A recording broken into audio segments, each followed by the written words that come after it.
Greetings, everyone, and welcome to another edition of After Hours with Brent, Cody, and Kramer.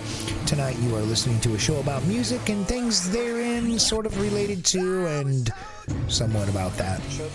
Thank you all for joining us this post-holiday Thursday. We hope you had a good time on the holidays. Some of you are probably glad they're over. Some of you, they're going on still. But without further ado, tonight we're going to give you a great show. We're going to be talking about rhythm sections, bands that kick butt. Yeah, it's going to be good. Stay tuned. Don't turn that dial.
Good evening. Welcome to another episode of After Hours with myself, Kramer, and my pal, Brent. What up, Kramer? How was your week, buddy? It was not too bad. Good.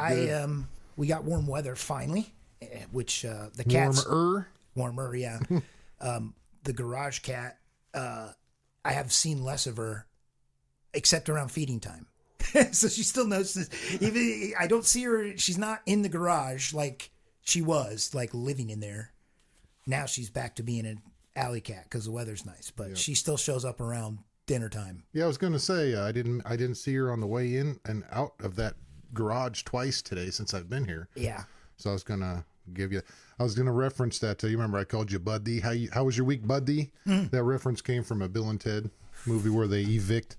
It was Napoleon out of the bowling alley. That's correct. And the manager said, Buddy. Yeah, it's. He said, and don't come back, buddy. And he says something and he goes, Buddy. Yeah, I remember. Dude, that was such a good movie. Oh, yeah. I saw Keanu is rumored to be a really cool dude, level-headed, really smooth dude. But I did see an interview where he got flustered, and it was early on when he was young, and the guy was referring to him as Bill and kept saying Bill and what was it like to play Bill? And he goes, I played Ted.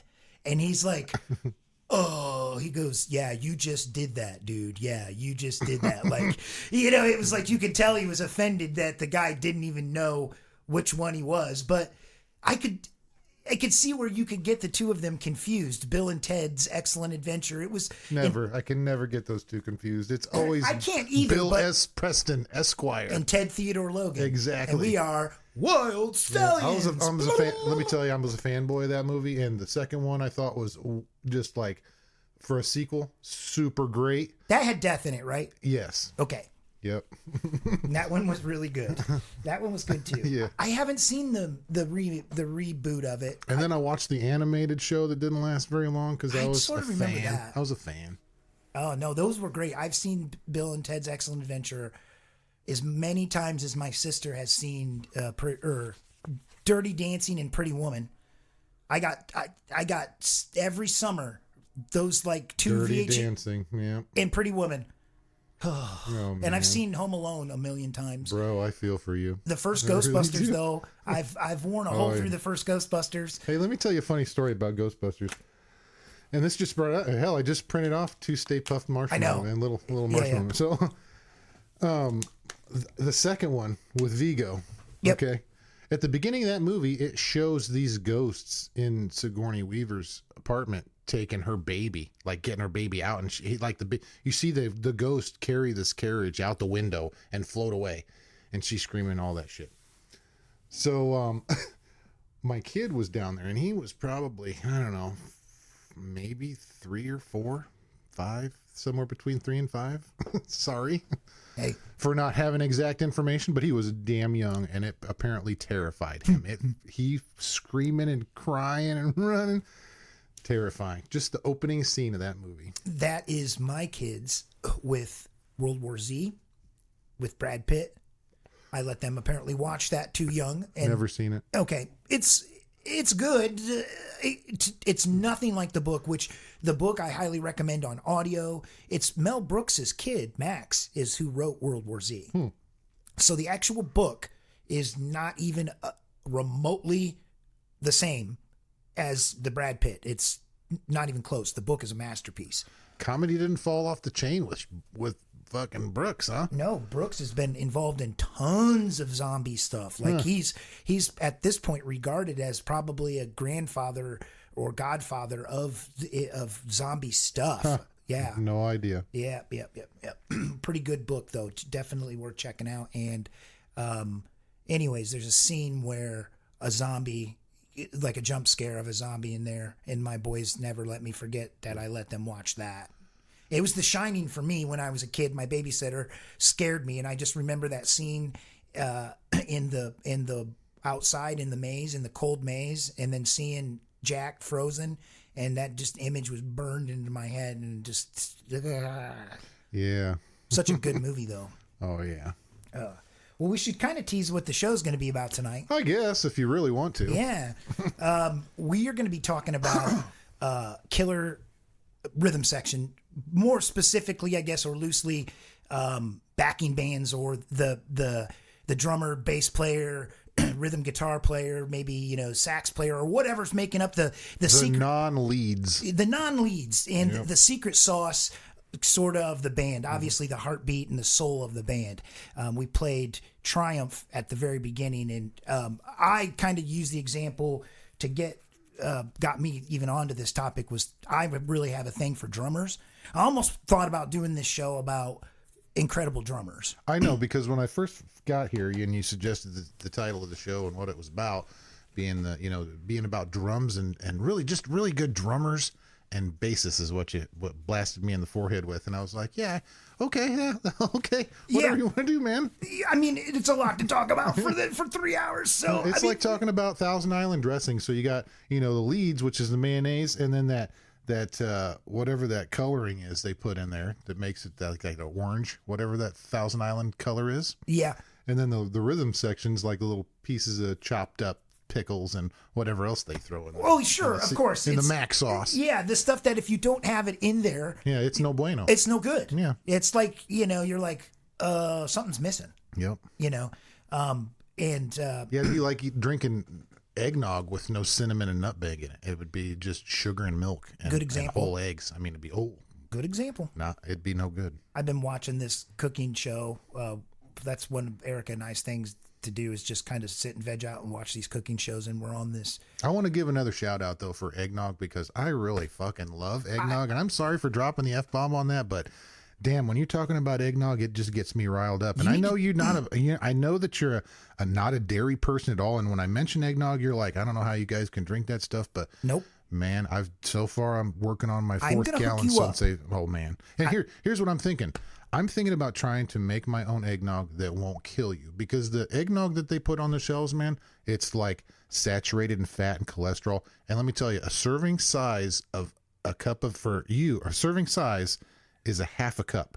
In measuring terms, a half a cup is a half a cup. And you're drinking a whole cup. Mm-hmm. So you're times in all those half cups by that saturated fat and cholesterol content. Let me tell you, it's high. It's like in this cholesterol is probably like in the 50s and 60s, and that saturated fat's in like mega. I mean, it's not good. The reason why this is relevant and important is because my mother makes the best eggnog pie I've ever had in my life. Do you like eggnog pie? I don't think I've ever had an eggnog pie before. Okay, so it's post-holidays. Hear me out. Post-holidays. I have eggnog pie. I promise you, you will be getting eggnog pie. You have to try this. It's so good, and it's really, really good. I could ask her about maybe a home recipe for eggnog. My mom's a really good baker. But on the aspect of not killing you. Okay. Well, then that's important because they would know that. That egg, just the egg alone. I mean, just a whole egg is could ask my bad. brother too. And my brother's really conscious about and giving me good dieting tips and things. And I don't think he likes eggnog, but I bet I could ask him and he would know. And in the spirit of the holidays, I'll look into that for you. Cool. Yeah. Just in the spirit of holidays, though. Other than that, you wouldn't look it up for me. No, I would anyways. I got you. Triumph, a Canadian band, which is pretty cool. They get called progressive metal rock. Three-man band out of Canada. So some extreme talent there. They it says drummers were Gil Moore and Abel McKnight. I'm not familiar with those guys by name. I guess it's the band itself is what I was really thinking about. The drums sound is so huge in that song, but throughout all their records, I think. No kidding. So I met the bassist, the guy with the long hair, and for Triumph. Russ is what he was introduced me to, and I called him Russ, and that wasn't his name. But yeah, he's a cool guy. He's cool. That's all I can say. He was like, awesome. If you look at him and he's got that long ass hippie hair, he's just like a hippie out of Canada. That's really cool. Yeah. Speaking of Canada, I'm going to talk about a band that everybody that knows me personally knows I worked for a while. They're Canadian too. Loverboy. Yep. Bunch of good dudes in that band. And I want to talk about their bass player. Okay, now there's two bass players that were in the band, and tragically, their first bass player, which was Scott Smith, he was presumed dead and lost at sea. Actually, was involved in a boating accident in 2000, I think it's somewhere in there. But so he was 45 years old. So you imagine that.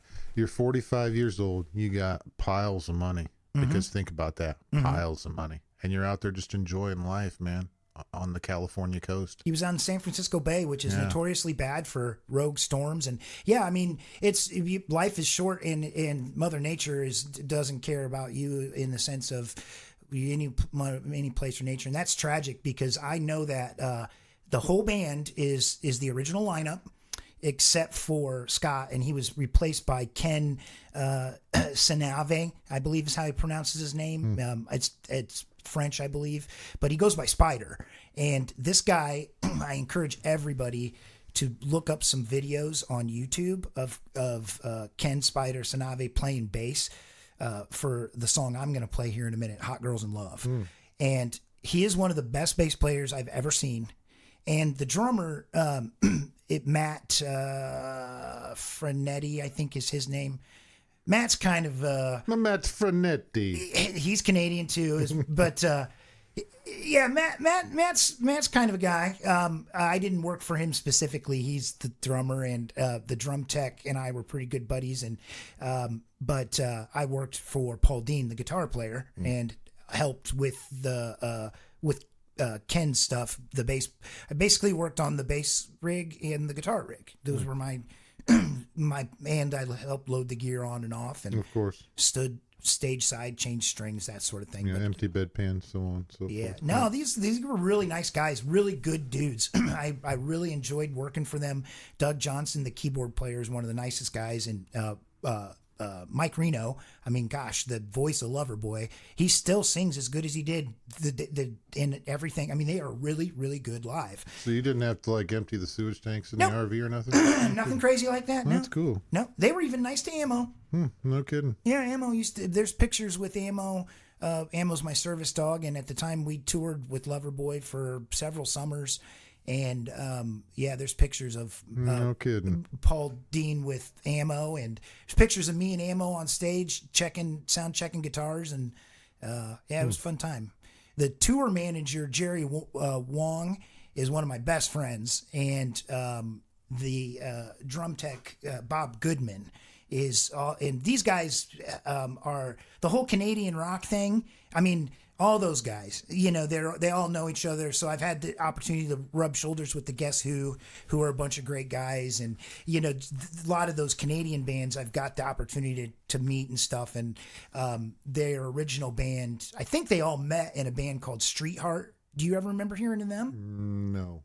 They would have been out in... I've heard of Steelheart. This is Think Street Heart. I'm going to look real quick. I want to make sure I'm right.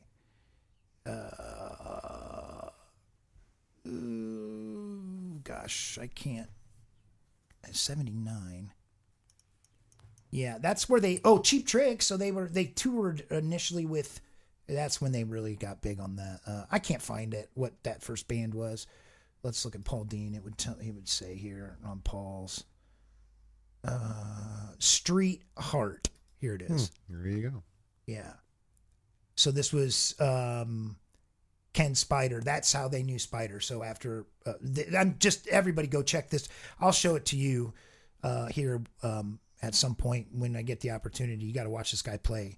He plays a bass solo that's just incredible, and the guy is incredible as a bass player, and he's a really nice person too. So just really enjoy that dude. I'm gonna pull up Hot Girls in Love here, but. Do you remember Loverboy itself? Absolutely. Yeah, I figured you did. I'm a fan. I didn't realize how many hits they actually had until I started touring with them. Everybody knows everybody's working for the weekend, but then you start going through their list, and man, they got a lot of hits. So, yep. All right, Hot Girls in Love, Z103.com.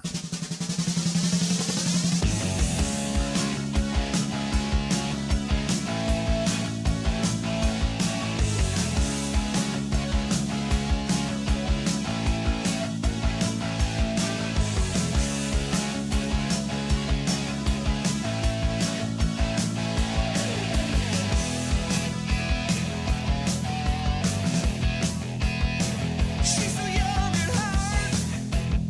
She likes to play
Welcome back to Z103.com. You're listening to After Hours, Brent and Kramer. That was tuned by Loverboy. Guys, we were talking about before. Ooh, hit the mic there. I think I just stupefied you with some information. Nah. No, the guys are still out playing as far as I know, and I know that they play many dates, and they put on a great live show, big and small. Yeah, get a chance while they're still playing, because those guys are getting older, man. I don't know how much longer they're going to be out either, you know. I think, Styx, which is one of the bands they play with, Loverboy plays with a lot out on the road, is officially getting ready to retire soon. You know, a lot of those big bands that, even though they're out of their prime, have still been touring, are getting to the point where they can't, you know. I'm surprised Iron Maiden plays so many shows still. Oh yeah, it's in their DNA to continue. Yeah, and I think done. they will. They will go until somebody's dead or they're all dead. Brady, my buddy, For sure. that you've met, been on the show before. Yep, he's a fan. I know that. He just went and saw him out in Pennsylvania. Yep. Said it was incredible. Showed me Yeah, some I was pictures. a huge fan of them when I was young. Yeah. Huge fan. Yeah. Big fan. Yeah, I'm but you know, you think about, there's a lot of bands out there that they wouldn't be the band they are if they didn't have really good musicians in that rhythm section, making up the core of the band that you really are hearing. Yep. And like you said earlier, the Spotlight guys, you know, it's very rare that you know a band because of the drummer or because of the bass player. Well, Genesis, I mean, you Sure. get some of those quirks. If you go They're back quirky. to you go into the hair metal '80s with Winger, he's a basser. You know, he's bass. Well, that's you mentioned that. Oh God, who are we talking about? I lost my train of thought there. Oh, not knowing the drummer. Like the Who could go many different ways, right? You know, Keith Moon, you know, is one of the biggest images of the Who, but then you've got Pete Townsend, who was incredible. You've got Actor Pete Townsend. Yep. Is he an actor? Oh, he's been in episode of CSI. No way. Oh yeah, he's been in some stuff. I didn't know that. Yeah, he's always plays an Irish thug or something, or some Irish mob dude, or you know. No kidding. Yeah, man. Oh, that's cool. Yep. Well, but then you've got John Bonham, you know, for Zeppelin. But everybody in Zeppelin was amazing. You know, John Paul Jones is... Rest in peace, Bonham. Yeah. Well, and Moon, too. Yeah. You know, Yep. the Led Zeppelin guys are getting old, man. Yeah, it's not too much longer. No, you know. Ozzy is getting everybody, old. you know, all the Yeah, we're getting old. all the legends, man. Oh, Legends. dude, we're getting old. Yeah. But those bands are some of the ones that I think, if you were to take them out of the equation, I mean, you mentioned Sabbath, which we're going to talk about them at some point here as we're going, but Geezer Butler, Geezer, he wrote he writes most of the material, most of the songs. And then Ozzy's never written a lyric in his life. You know, he just comes in and sings to him. He basically comes up with the melody. So you wouldn't have the incredible song structure and artistry of the music if you were under the impression Ozzy wrote the lyrics and Ozzy wrote, you know, the songs just because he's the lead singer. You know, it's a lot of bands. Yeah, in the Sabbath days, he was just vocals. Yeah, that's my point. That's my point. You know, it was the whole piece of the pie, and in a lot of ways, John Paul Jones, the bass player for Zeppelin, writes a lot of the material. You know, Robert Plant, again, you know, a singer and a marvelous performer. You know, but the core piece of the song may have been actually written by John Paul Jones and Page or whatever. You know, the bass player, you know, oh, by the way, I should mention Cody not able to make it tonight with Vegas Cum Shot tonight. Nope. I think he had some prior dealings. He had to work. Yeah, he had some prior things to do. But yeah, we were going to mention bass players too. but they are they're in that category of the rhythm section. You look like you're thinking of something over there. Hey, I'm getting some research, pal. What are you thinking? I'm just getting some research. What That's you getting all. research on? Duran Duran. Oh, well, all right. Mention them. I don't know much about them. So, 1978, the band was formed by John Taylor and Stephen Guff and Nick Rhodes. And they've obviously branched on to many things and many good songs and many hits and Where are they women. at now? We did that kind of last week. yeah, where they're at now. That's why I was doing research. Okay, Thanks for throwing me under the you bus. keep looking. All Then right, good job.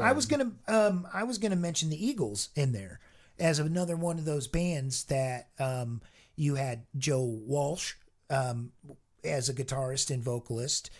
Timothy B. Smith, though, the bass player, that guy has got one of the greatest voices out there and very integral in the songwriting. So that's a band where you can't get by with just having a really good front man. I don't know, Guns N' Roses. We mentioned that. How'd you feel on that? I hate to talk about Guns N' Roses just because to me right now, if you look at Axl Rose and then you listen to those songs, it just, to me, I'm sorry, I can't speak. It epitomizes the sleaze rock for some reason. It does. I'm sorry for the fans out there that just love Guns N' Roses to death, but I cannot stand Axl Rose anymore. I'm over him. He was in his part of the time, and now he's done. He's been done for a long time. The guy ruined the band, and really killed. It wasn't what. That's my point. The lineup for Appetite for Destruction, it was so good, and Axl Rose wouldn't have gotten anywhere without that band, right? Like the Izzy Stradlin, was the rhythm guitar player, but every bit as good a guitar player as Slash, wrote more of the material. Slash, again, a performer, able to play. I'm not a huge fan of Slash as a guitar player.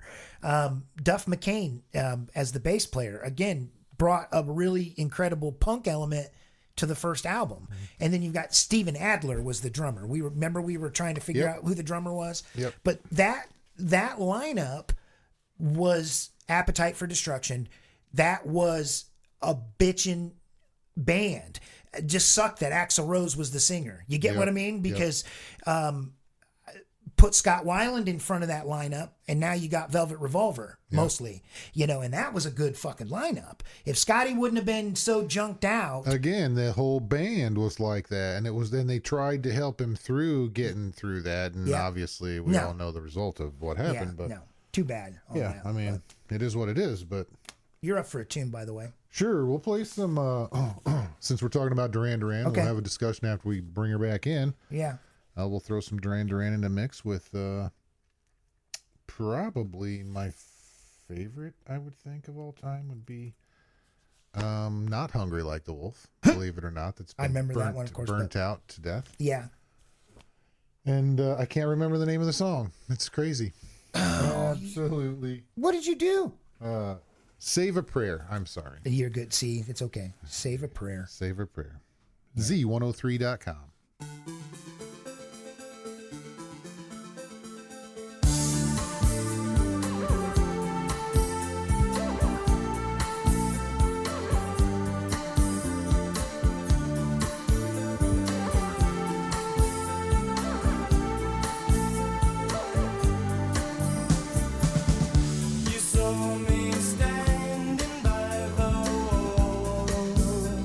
Corner of a main street.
Z103.com. Duran, save a prayer.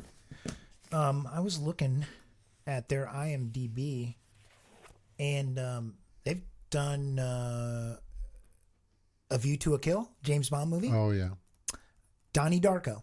Yep. I didn't know I don't know if I've seen that in entirety. Like, I've seen it. Oh, so what's weird about Donnie Darko? They did a Live Aid. Okay.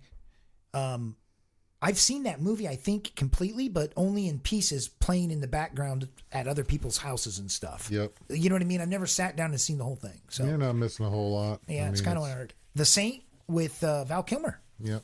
I didn't know that. Layer Cake with, it looks like, what's his face? Also a James Bond guy, but yeah, what's the face? yeah. Yeah, sure. But anyways, musically. Yeah, long time, broke up, got back together. Just a ton of stuff went through, but hit after hit after hit. When do you remember hearing them first? Oh, easily in my youth, in my childhood. Yeah. For sure. Big in the 80s, so obviously that's my decade. I was trying to see if there was a film that they appeared in during the 80s that helped catapult them to success, but it seems like they just were a pop hit sensation there. Yeah. And movie soundtracks. Yeah. Well, they did it without movie soundtracks as well, point. Yeah. I mean, yeah. The movie soundtrack was a hit on the radio. Yeah.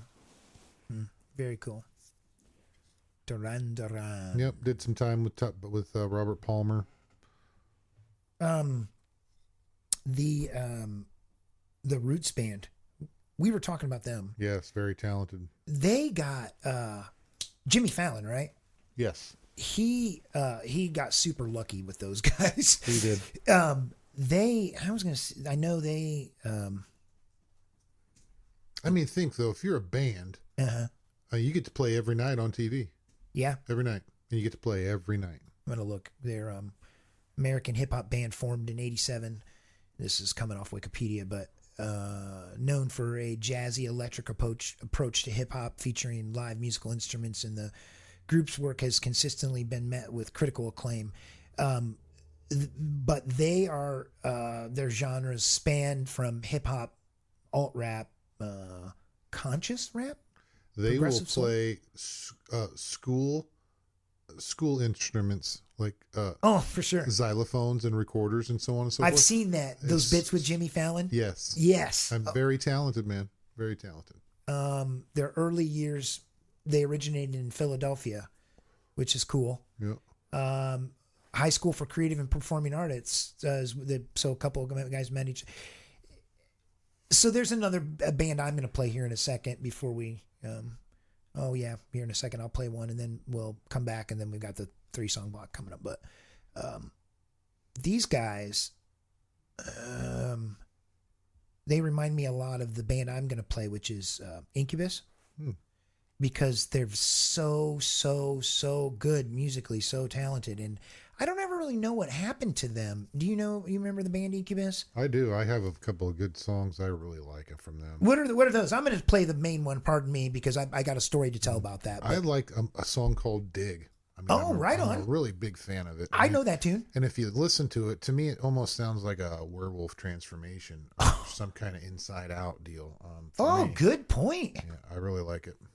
The members of that band: Brandon Boyd, Mike Inzinger, Jose Pasaleas, Chris Kilmore, and Nicole Rowe, and past members Derek Lance, Gavin Copel, and Ben Kearney. But they're still active, right? Yeah, that's cool. As far as I know, I would probably see them.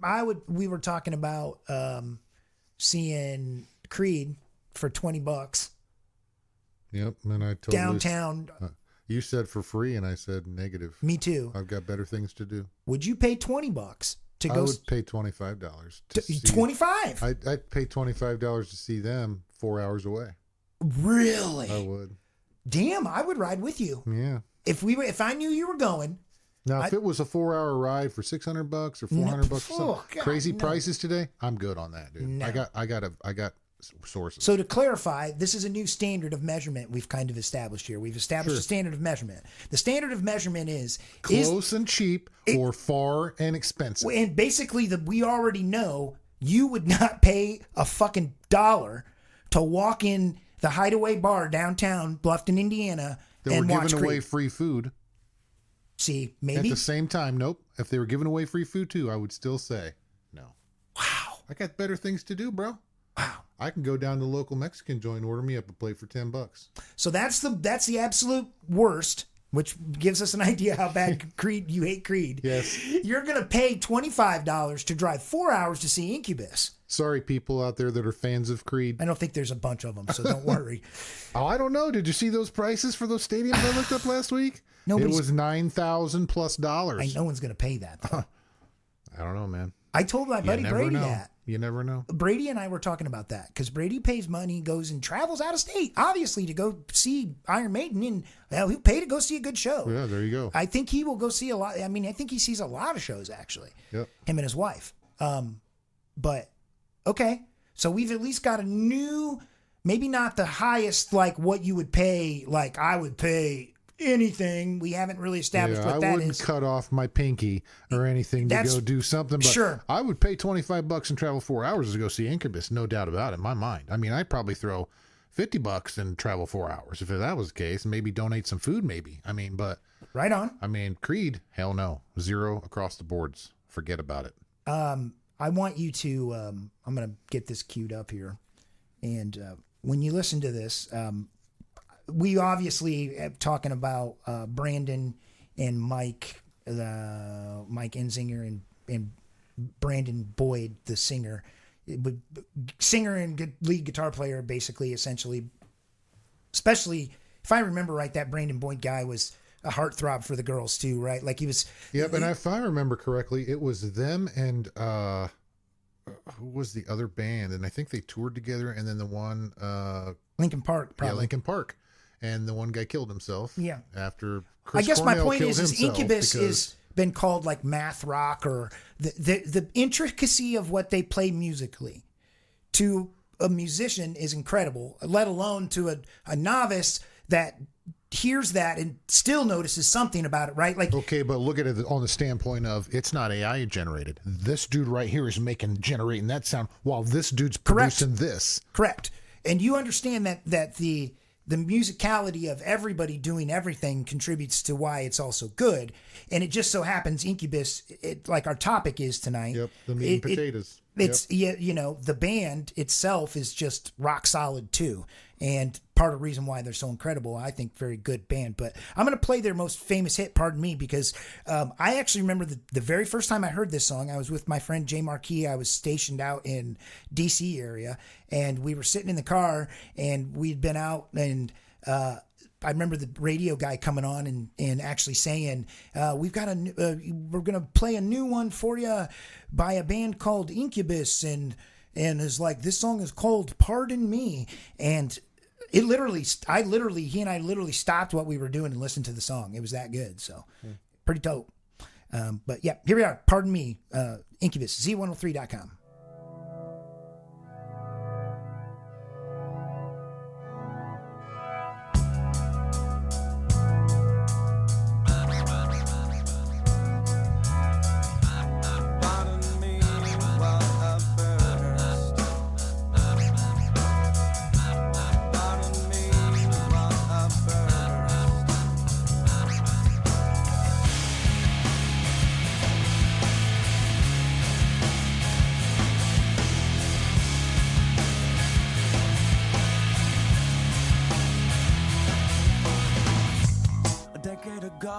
I never thought I would be at 23 on the verge of spontaneous combustion. Woe is me, but I guess that it comes with the territory, an ominous landscape of never-ending calamity.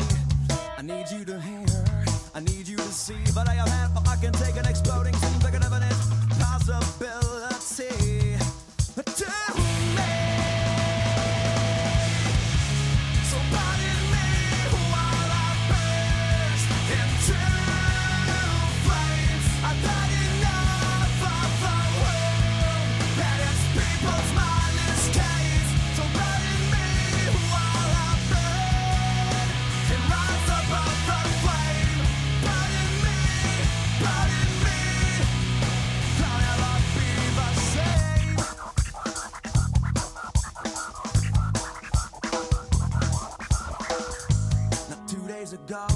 I was having a look in a book and I saw a picture of a guy right up above his knee. I said I can relate, cause lately I've been thinking of combustication as a welcome vacation from the burdens of the planet Earth, gravity, hypocrisy, and the perils of being free. But thinking so much disparity.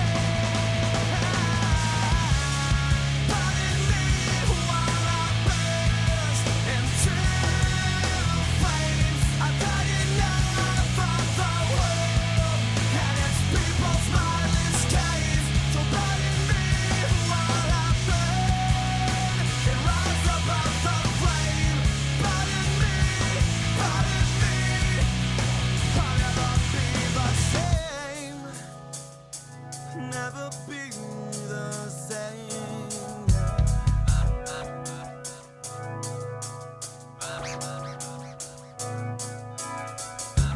Pardon me while I burst into flames. Pardon me, pardon me, pardon me. So pardon me while I burst into flames. I've had enough of the world and its people's mindless games. So pardon me while I burn and rise above the flame. Pardon me, pardon me. I'll never be the same. Pardon me, never be the same. Yeah.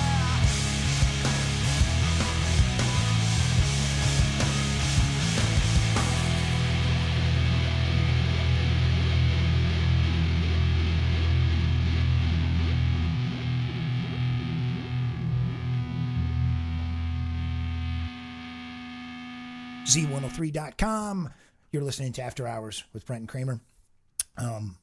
We were talking before the song there about the first time I got to hear that, and you shared with me on the break about watching the Metallica Black album drop. And what was the other one you said you watched drop?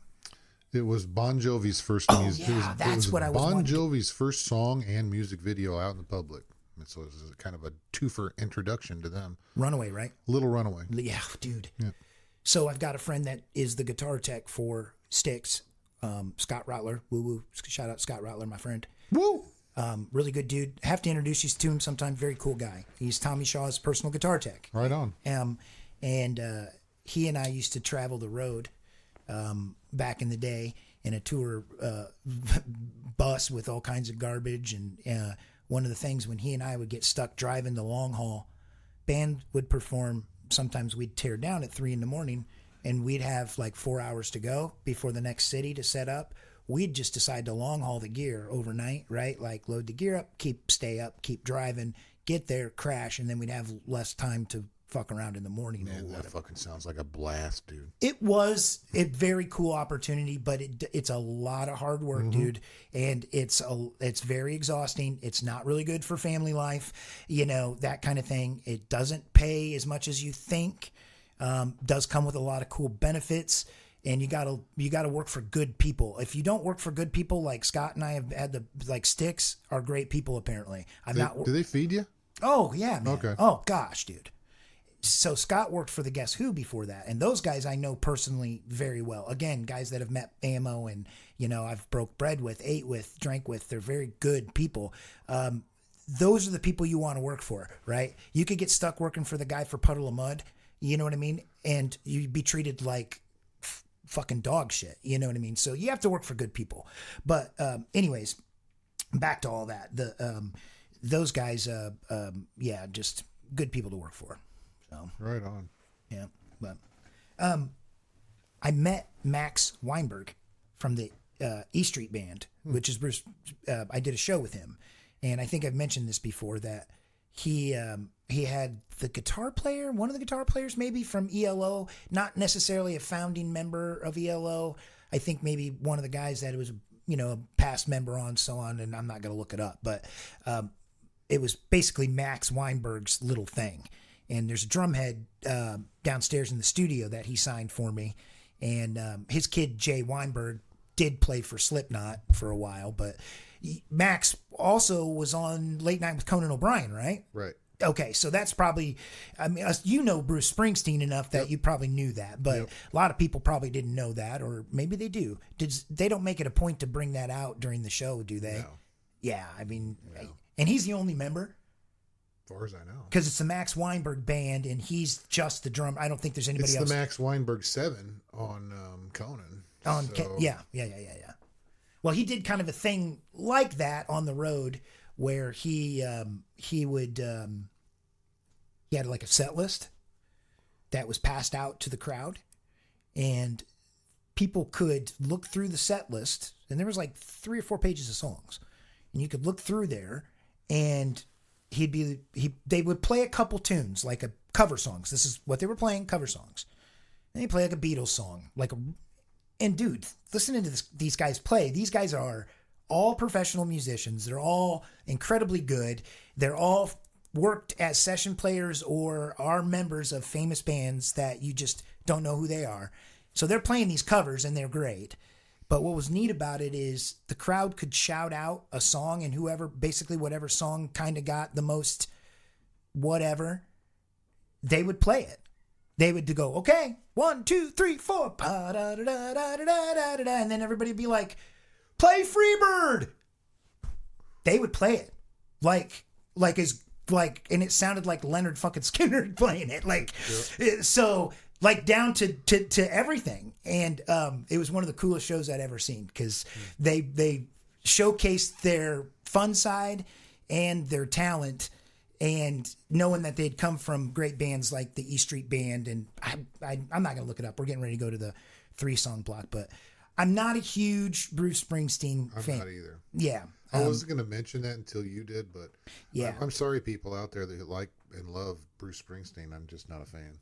Yeah, it's not my favorite. There's a few of his songs that I really do like, and I do like that he exemplifies kind of. I got to put this out there, and I don't mean to interrupt you, but if you look at Bruce Springsteen, I mean, he just looks like a Neanderthal. I mean, it looks like a big Hogan. Yeah, he's like, his face was like beaten about his head or something with something. I don't know, but you've got all these chicks who are like, it's Bruce, huh? Only maybe during the Born in the USA time frame. Not anymore. They don't look at Bruce like he's some kind of. Bruce looks like, I know he looks rough, but. Hey, speaking of people that we don't like, Dylan. You don't like Dylan? He's got a movie coming out, a biography movie. Okay. Like literally coming out. Okay. And I was thinking to myself, the conversation I had with you, that was just like, I told you the best thing I thought that came from Dylan was his son. Oh yeah, Jacob. Yeah. So yeah. I'm not a Dylan fan. I don't hate Dylan either. Not my favorite. Yeah. I appreciate some of his work, but again, I didn't listen to a lot of that stuff. I know people credit that as the basis of rock and roll is this, and the first time Bob Dylan plugged in electric at the Newport Jazz Festival is when rock and roll was born, or whatever. Man, come on. We had a show a few weeks ago about R&B. Everybody knows rhythm and blues and Delta blues, and so that's the stuff, in my opinion, that started rock and roll. And then you had different influences in there, but go back and check that out. By the way, listeners, we did a show. Well, I guess it would be 2 weeks ago now, where we had Mr. Monty on. Yeah. So last week was Where Are We Now and what they're doing. But all right, well, we're going to kick the 3-song block here. We'll talk about these guys probably later on in the night, but I remember seeing this. I don't know that it was specifically this song, but do you remember in science class, the old projector they would bring out? And they'd turn on the projector and you'd have to watch like the Carl Sagan or the biology films. No, I don't go far that back, homie. It was a big ass box TV on a cart with a VHS recorder, a beta recorder, or beta player. And our school was really behind, so we had we still had like a film projector. Been in poverty area or something. No, we just went to a little small farm country school, and they still had the projector when I was first in high school. But I remember watching a Carl Sagan film on that, which I thought was pretty cool. And the music in it was clearly very 70s trippy-ish. But this is The Who, Z103.com.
This is here. The happy ones are near.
stranger cries, screams out loud. I had my world strapped against my back. I held my hands, never knew how to act. When the same black line that was drawn on you was drawn on me, and now it's drawn me in. 6th Avenue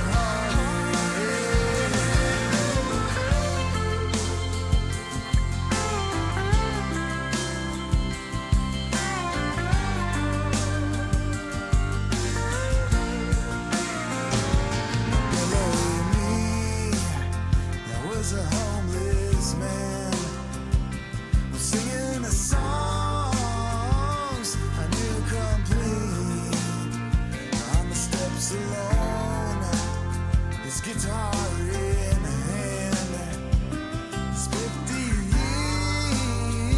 years stood where he stands. When the same black line that was drawn on you was drawn on me, and now it's drawn me in. 6th Avenue heartache. The same black line that was drawn on you was drawn on me, and now it's drawn me in. 6th Avenue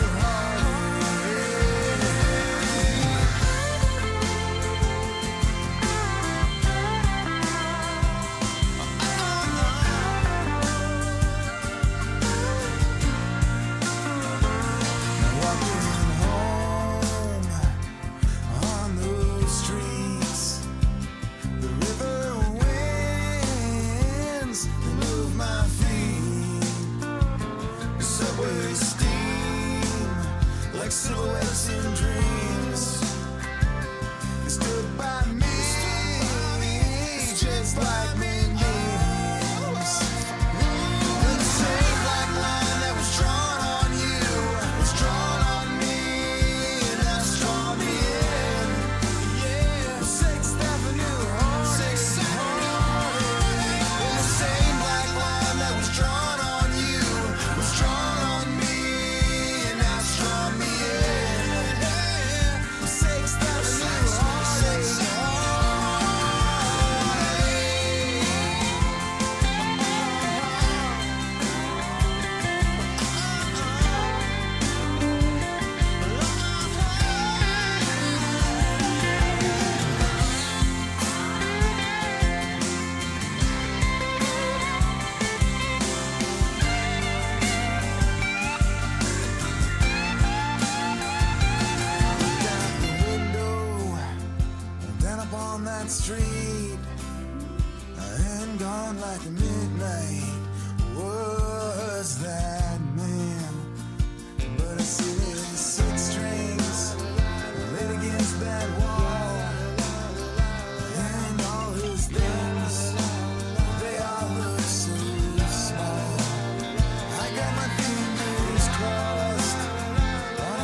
near the station. Black roof country, no gold pavements, tired starlings. Silver horses ran down moonbeams in your dark eyes. Dawnlight smile on you leaving my contentment. I'll wait in this place where the sun never shines. Wait in this place where the shadows run from themselves. You said no strings could secure you at the station. Platform ticket, restless diesels, goodbye windows. I walked into such a sad time at the station. As I walked out, felt my own need just beginning. I wait in the queue when the trains come back.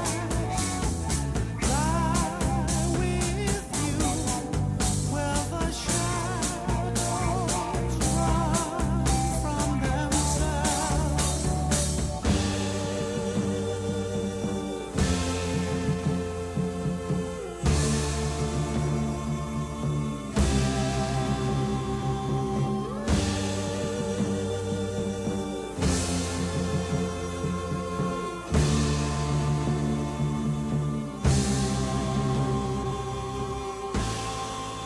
At the party, she was kindness in the hard crowd.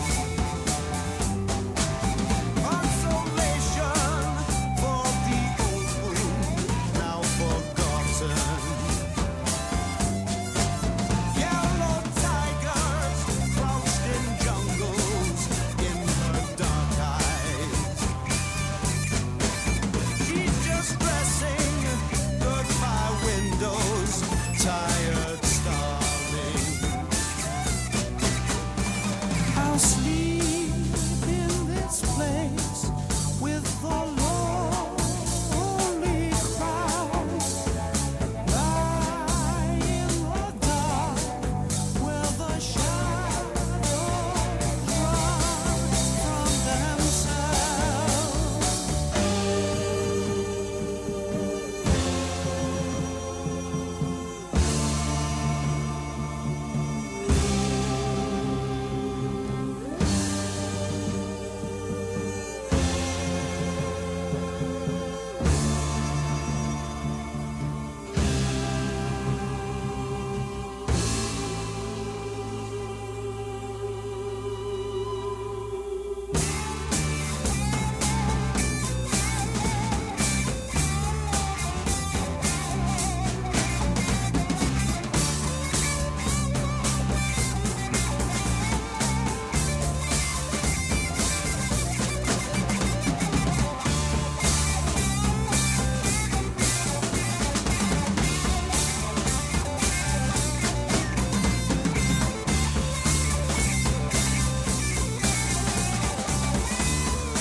Welcome back to After Hours on Z103.com. You're listening to Brent and Kramer, and we're kicking tunes tonight.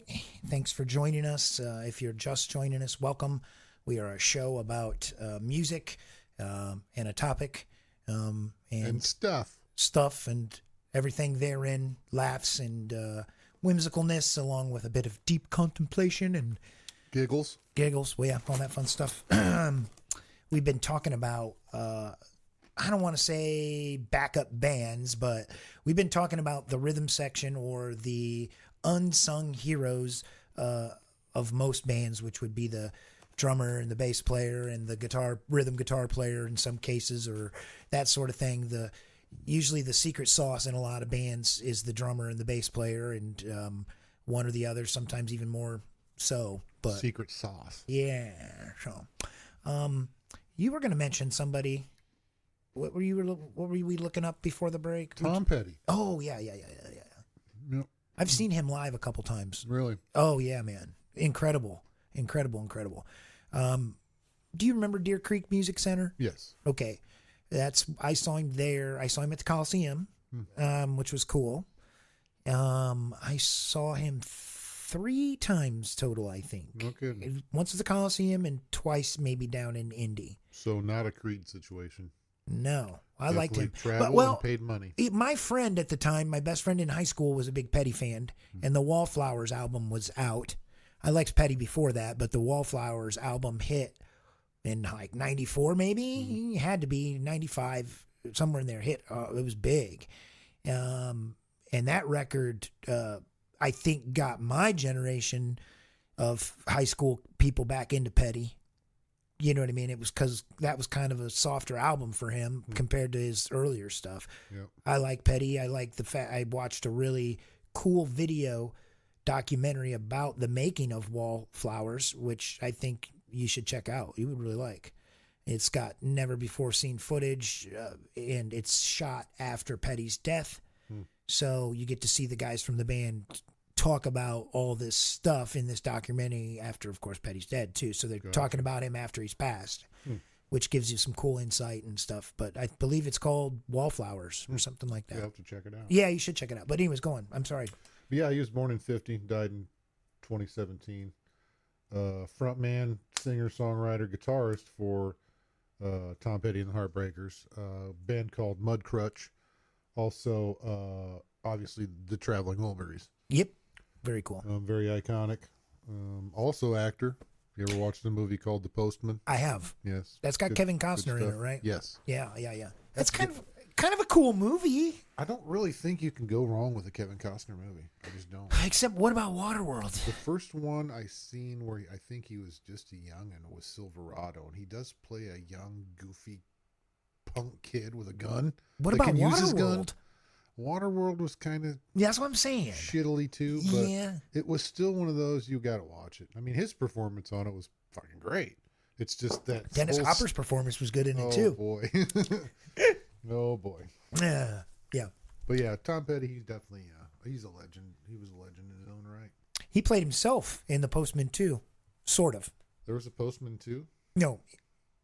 2 Oh, yeah. T00. Yes. Or T00. Gosh, I'm a program. I am a robot. Yeah. It's Yeah, I got you. He played himself. Which was cool. I thought that was an interesting spin of how he was like, oh, I was somebody once in my life before. Yeah. You know what I mean? Like, Yeah. no, I like Petty. He was a brilliant songwriter. And one of the cool things what song you're going to... I would like to play Honeybee by... Oh, sure. Petty. Okay. Yeah. We'll do Honeybee here in a second. Then I'll mention this and then I'll cue that up. But he, oh shit. Oh, when they were doing the Damn the Torpedoes record and Refugee, I've mentioned this on the show a couple times before, but I think it's worthy of note. They went into the studio, and I think what you hear for Refugee is like take 112, let's say. Because I know, at least without getting down to brass tacks, they reportedly tracked that song live, meaning everybody started at the same time, played their part as if...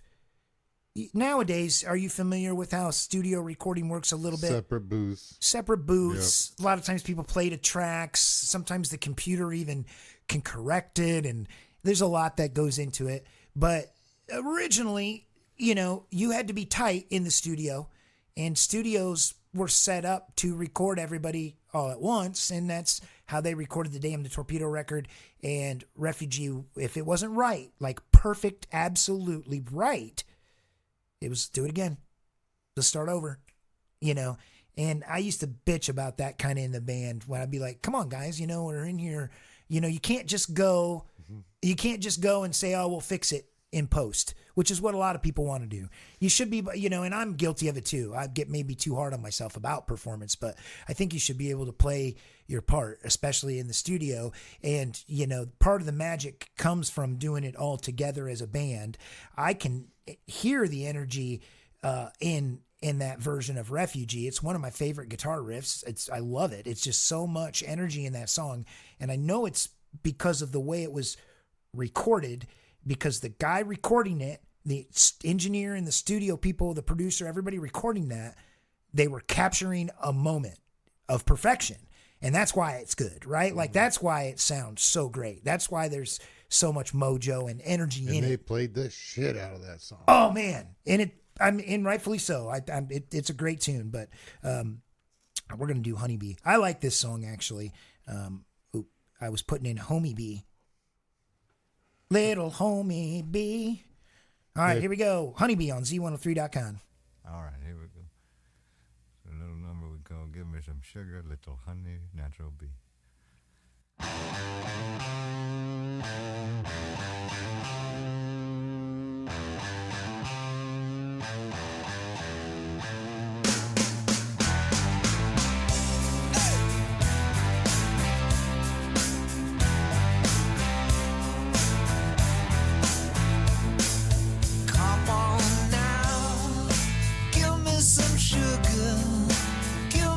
Sugar, little honey bee, don't be afraid.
Welcome back to Z103.com. This song has a very long fade out, so we're going to go ahead and jump in and we're going to fade it out right now. There we go.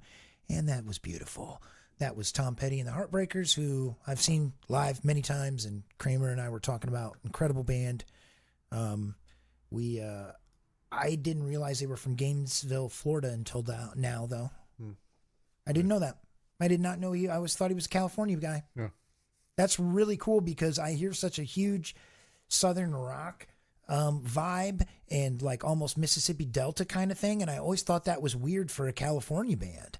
And I was just so stupidly wrong that I did not know Petty was from Gainesville, Florida. And his name was Thomas Earl Petty. Thomas Earl Petty. That's great, man. Which makes him sound like he's out of Texas. I was looking at the guys in the band. I know Mike Campbell and Stan Lynch was their drummer. Ron Blair, bassist, didn't know his name. Keyboardist, Ben Tench, that must be their original lineup. They've had a lot of past members, probably 8 different guys, but always seems like the core lineup was Petty, Campbell, Tench, and Blair, and Lynch probably as well. Looks like in there too, 5-piece band. But what a tight outfit, and they had hit after hit after hit, and it wasn't because Petty had the best singing voice in the world. I mean, let's be honest. You know what I mean? It wasn't because Petty's a beautiful singer. You know, they wrote. Well, he was a good singer. You get my point, right? Like, you know what I mean? You get my point. You know, yeah. Good is in the beauty is in the eye of the beholder, as they say, I guess. But good is a frame of reference. Yeah, I like Petty a lot. I always liked Petty, but that particular album, Wallflowers, I played a lot of tunes off of. I was going to talk about, you know, he did a thing with, is it Stevie Nicks? Stop Dragging My Heart Around? Stop Dragging My... Okay. So I didn't have them on my list originally, but Fleetwood Mac.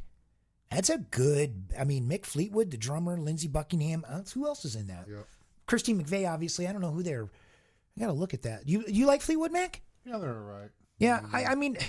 You seem like I grew up, I can thank my dad for this, but I grew up listening to 60s, 70s, early 80s stuff.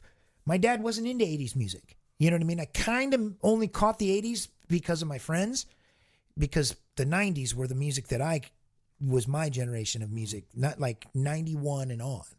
I knew everything up until 84 because I remember hearing Van Halen, but 84, but my dad Van Halen might have been about the limit of Sabbath, right? Like, but you know, Dad wasn't really into like Iron Maiden or, you know, the new stuff. What would be considered new rock now at that time now it's classic rock. But let's see. John McVie was the bass guitar player. Peter Green played with them as well, but Mick Fleetwood was the drummer. It's my understanding that Lindsey Buckingham and Stevie Nicks came as a package. They were two couples, and then they kind of intermixed. Is that what happened? Yeah, that's what I thought. Yeah. Yeah, that's what I thought, because McVie, which I like Christine McVie's voice just as much as Stevie Nicks. I think Christine McVie has a pretty voice, but Stevie Nicks gets to be the witchy siren chick. But Mick Fleetwood is a good drummer. Lindsey Buckingham is a great guitar player. Yep. But that was one I thought of when, for some reason, Petty and that Stop Dragging My Heart Around thing made me think of Fleetwood Mac too, which kind of fits into the tunes that we like. But you got anybody else you've been thinking about? Ted Nugent, Damn Yankees. Yeah, that's what I was going to say, because I got a song we can play, but we can talk about, that's Night Ranger as well too, right? Night Ranger Sticks and... All right, I'm going to look that up. Night Ranger. What is that where you got into him? Did you like Nugent before, or was it Night Ranger that got you to realize Nugent was a part of... Oh, no, I was a Nugent fan when okay. I was Nugent, and I was a Styx fan when they were Styx, and same with Night Ranger. Was a fan of all 3 bands. I'm looking here on who's the but yeah, in the late 80s U.S. Rock scene had all kinds of crap, and Shaw, Blades, and Nugent decided to put this band together, Damn Yankees. Yeah, that's really cool because I forgot Shaw was in that, and I should know that. How long was he with them? Let me look up I'm looking at Night Ranger, but I'm gonna if you've got it pulled up. Yeah, I'm in Damn Yankees. Okay, I was looking at Night Ranger, but so Tommy Shaw was in Damn Yankees? That's correct. No shit. Yeah, man. Shut up. How did I not Styx, know? Night Ranger, Ted Nugent. I knew the Styx reference, but I guess I didn't place Tommy Shaw as the singer. Yeah, man. Yes, So you- sir. Okay. Oh, Damn Yankees, huh?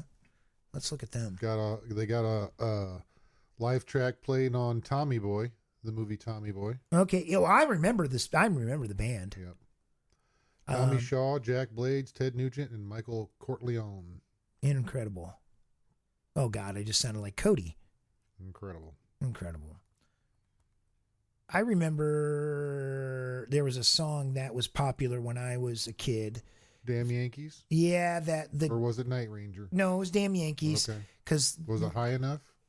was it a slow dance song? Because I think I danced with a girl. Yeah, I'm pretty sure it would qualify as a slow song dancer or what have you. Can you take? Oh gosh, I'm not even gonna try it. Ooh, that's no wonder Tommy Shaw has got the pipes. Tommy Shaw's got. I can just try to get there and just think I'm not a singer to begin with, but I know how far you'd have to go, and I'd have to squeeze to get there. Peak chart positions, Coming of Age, hit number 3 in 1990. Come Again, Runaway, and Bad Reputation were 50 or under or over. And 92, Where You Going Now? I remember that one. Hit the 20 spot on the Billboard. Don't Tread on Me didn't hit. 93, Silence is Broken hit number 62, and Mr. Please didn't hit at all. But yeah, Where You Going Now is a good one for sure. That I was going to mention a band that three-piece, because we had mentioned a couple. We played Cream earlier in the night, and they're on my list of great bands, but because you got Jack Bruce and Ginger Baker, and then Eric Clapton for Cream, three-piece. And those guys, again, I mean, it's hard to say the rhythm section isn't great when it's a three-piece to begin with, right? Like, sure. You know what I mean? Come on. You know what I mean? Stevie Ray Vaughan and Double Trouble. You know, if you're a three-piece, the Goo Goo Dolls, you know, you can pretty much damn sure bet the drummer and the bass player are badass. Yeah. But, and, you know, Rush, who we are featuring for the 1133 Nightcap tonight. Yep. Again, example of, you know, Rush is pretty much known as Rush, but they're a three-piece, and it's because they're just all amazing. But this is one, The Police, what do you think of those guys? Awesome. Yeah, I think so too. Yeah. Sting, incredible bass player, Stuart Copeland. I can't think of I'm going to look them up while we're playing them because, like, it's part of what I want to do is make sure we got everybody down right here. But this song is really great. Do you like So Lonely? I like it all. I do too. My dad was a big Police fan, but I like this song because of the interesting changes in the song that you go through the whole song. Like you get like almost two songs in one in this one, which I think is pretty cool. So Lonely by The Police, Z103.com.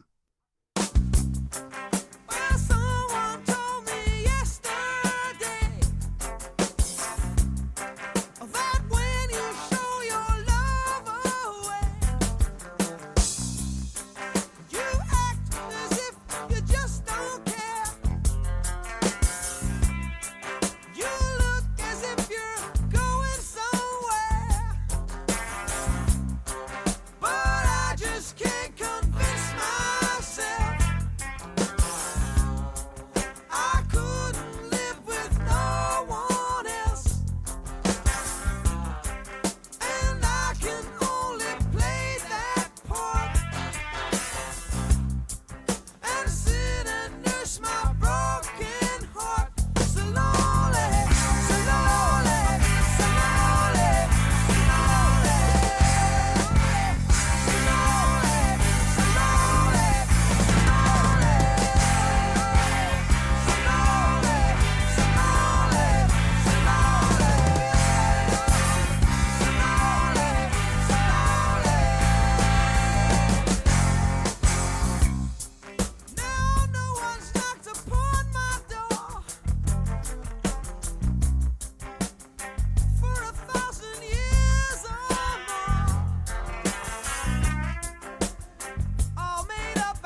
Welcome back to Z103.com. You're listening to After Hours with Brent and Kramer.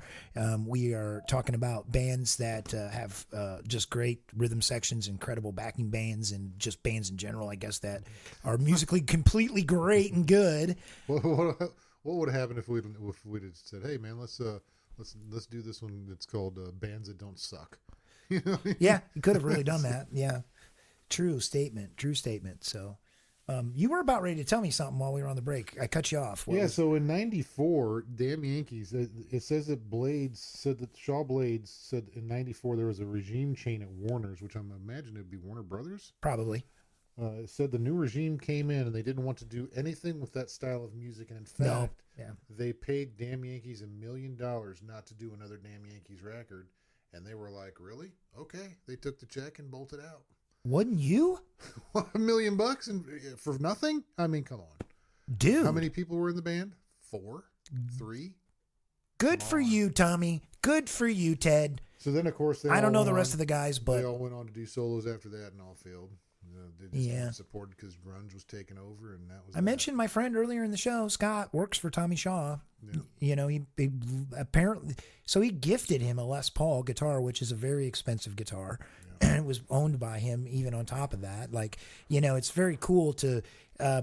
It's good. So I've had the misfortune of interacting with. Have you heard about my experience with the guys from Boston? Yes, a little bit. They almost ruined me. Yeah. You know, and it's good to know on the band because I really like Boston. I mean, Boston is part of my youth soundtrack. You know, they were really not greatly widely supported either. They were kind of just a little bit of this and a little bit of that, and they really didn't take off. I don't know what happened with them, but well, I don't. I remember back in the day hearing something of what happened, but I don't recall. Well, whatever it was bad because they don't like. I worked for the various elements of the band at that split that were still licensed to play certain songs that they had wrote, but they couldn't play other ones. So they would get mad if the crowd screamed to hear a song, but it wasn't on the set list because it was not. It was. Yeah, I mean, it's just like, oh my gosh. It's kind of like the franchisees on the Friday the 13th list. Oh, you know what I mean? You got Victor who wrote the damn thing, and then you got Sean Cunningham who pieced some stuff in it and made it real, and now it's a battle between rights of their baby. You know what I mean? Yeah. Who's going to get custody? Yeah. Did you see that they're branding a lot of the old like Steamboat Willie, Popeye the Sailor Man, Winnie the Pooh, all that into horror films? So I've watched Winnie the Pooh, Blood and Honey. Yep. I'm halfway through it. I won't want. Typically, I don't unless it's enthralling and like, holy shit, this is badass. I'll stick with it. If it's not, I'll give it 15, 20 minutes. I got to go smoke a cigarette and do something else. You know, I give a shit. It's not that kick-ass for me. But I got about 20 minutes in. And so far, the premise is okay. What's really got me is I want to get into the second part. Because the second part has Will Robinson at his therapist's. And he's talking about how he, you know, was with these little animals. And now they're all grown up and they're tormenting him. So I'm trying to get there, but I'm not there yet. So I'm involved in the Winnie the Pooh tale. There was the Popeye one. I'm going to say that is going to turn out to be a horrible travesty because it's got McGregor, the UFC fighter, as Popeye. And as far as his acting goes, I just watched him in... well, he might have been canceled, dude, because he just got charged with rape, I think. Well, or is that Conor McGregor? Conor McGregor. Yeah, I think UFC. He just got charged with rape. Well, maybe his career will go in the toilet again because let me tell you, he did let me tell you something. I'm not 100% sure. It might have been sexual assault, but what's the difference? Out of the 80s, you know, I'm a big fan of the 80s. There were several movies that were, you know, worth mentioning, and one of them was Roadhouse. Roadhouse was a kick-ass movie back in the 80s. Right. I mean, it was just badass kicking ass and I agree. And boobs, you know. So well, sure. They did a reboot of it, and they put Conor McGregor as the bad guy role, and his acting, let me tell you, I mean... He's bad. It is terrible. The whole movie was terrible. The whole reboot should have been thrown in the trash before it even got started. I'm turning into an old man because I about can't watch high-definition TV anymore because it looks so, like... crappy to me. It's like it has no depth of field. It has no texture. It just looks like harsh lighting and like super clear. Like I don't know, man. I wish we'd almost go back to a lower quality of visual, because it's hard for me to get into a picture that looks so like almost reality TV in a way. It almost looks like it's being filmed on a camcorder, and you can see the film magic behind it. Like you can see that they're, I don't know. I was going to mention a film that had a great soundtrack though. And I thought of it when you played the Duran Duran earlier, but have you seen Grosse Point Blank? Of course. I thought you had. I watched that when it came out in Japan, and I remember that 97. Does that sound right? I don't know. I can tell you I've seen the film and I know what the film's about, and it's a good film. It's got what years the film came. I can give you a rough guess in the 90s. You know, actually one of the better films. Dan Aykroyd. Like Dan Aykroyd's a good actor, but sometimes it seems like to me he plays the same character in every. Mr. Detroit. You need to watch it. Well, he's good in the Blues Brothers stuff too, of course, but Ghostbusters, man. oh, incredible in that. All right, you're right. All right, but I especially like his. Come on, man, Trading Places, bro. Trading. Come on. All right, fine, but he's especially good in Grosse Point Blank. I think he's really funny in that. Yep. Very, very good in John Cusack. The whole thing is really good. Mamie Driver. Really hot. Really. What is she? We should have talked about her on Where Is She Now? We didn't. We need to. I wonder if she's got an Instagram or something. Sounds like you got a fan out there, Minnie Driver. No, I had a crush on her. She was one of the girls that I had a crush on. Like, my girlfriend has dark curly hair like that, and I like dark curly hair. So I'm not saying she's unattractive, because she was very attractive back in the day. It was her and Mira Sorvino, I think. Oh yeah, attractive too. Oh yeah. Yeah. Have you seen High Fidelity? Yes. I like that too. Yeah. That's a good film. Jack Black. I remember that, him being in that. He's also in that film with Bruce Willis, The Jackal. Do you remember that? Yes, I do. That's a good film too. I think I'm about due for a tune, aren't I? Yeah, that's another thing that's tragic too. Bruce Willis coming on. Oh, I know. Too. I mean, it's terrible. He kept putting out all those ass loads of just crap movies there. Just. You know, they licensed his AI form, right? Mm-hmm. So I mean, I imagine once he passes, we're gonna see him in some new films. Yeah. So this is a band I mentioned them earlier in the night, the Eagles, and incredible backing band. Yeah, we could have talked about these guys. All of them went on. Yeah, we could have talked about them last week on the Where Are They Now. Interesting anecdote about the Eagles. My dad, who got me into music, I think I mentioned this before about my pops. One of the coolest gifts he gave me is his love of music. And he doesn't play he does now play music, but when I was young, he didn't play any instruments or play any music. He just loved good music, right? So I just always got to listen to good tunes. But he went to see Jackson Browne, and I don't know where it was. What had to have been in Michigan, Detroit area, Flint area somewhere, but band opened and played, and it was some shitty, he said, kind of country band. And he said when they left, they were like, "Thank you, good evening, we were the Eagles." And he got to see him kind of as an opener for Jackson Browne. Wow. But actually, one of the first songs I ever remember hearing in my life was by the Eagles. It wasn't this one, but this has got some great rhythm section in it. One of These Nights by the Eagles. Z103.com.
Z103.com. That was the Eagles.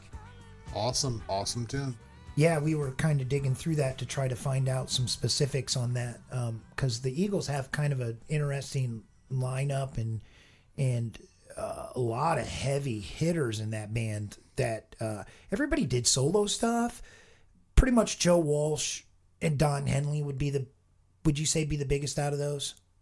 Absolutely. Yeah. One of these nights, though, for me, it was a huge transition from where they were to what they went into. Absolutely. I mean, when they picked up Walsh, man, it was a total transformation into Superbomb. You know Yes.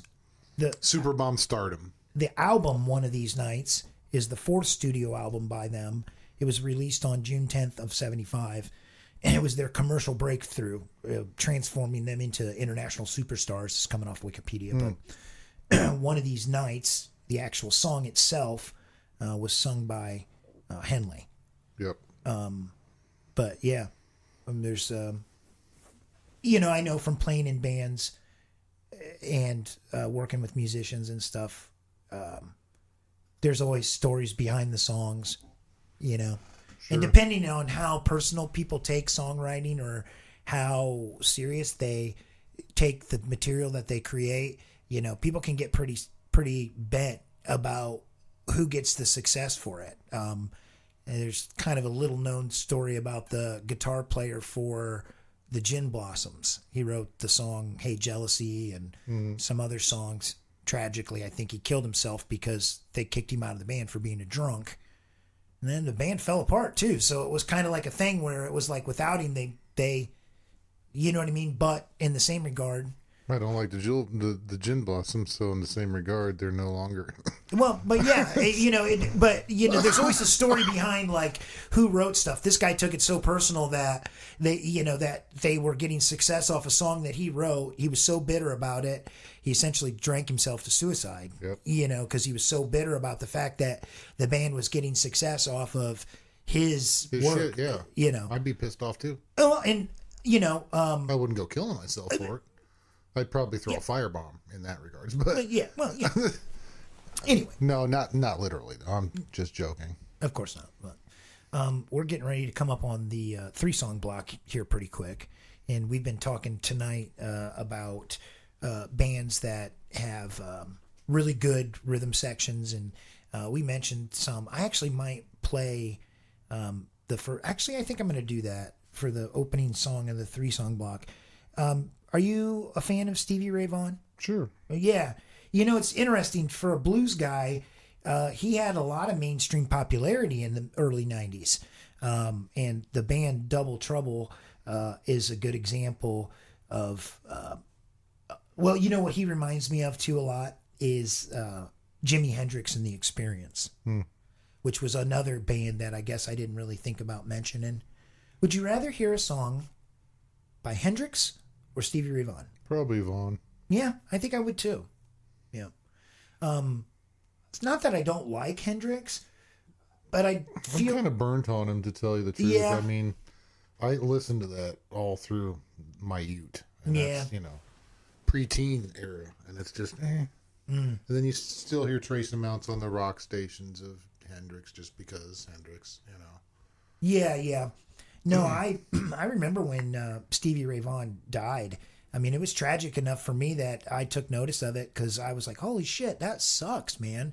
I had seen him on Austin City Limits. Do you remember that show? Mm-mm. It was a PBS show around here. I mean, did you grow up around the Midwest at all? I did. I grew up back here. I ended up, you're talking about PBS. I watched a show on there. It was called, I think, The Citadel. And it was about William Tell. You know who that is? Yeah, I do. Super good show. Oh, yeah. The Black Citadel is what it was called. They did Downton Abbey or whatever, which was a really popular show, which was very, very good.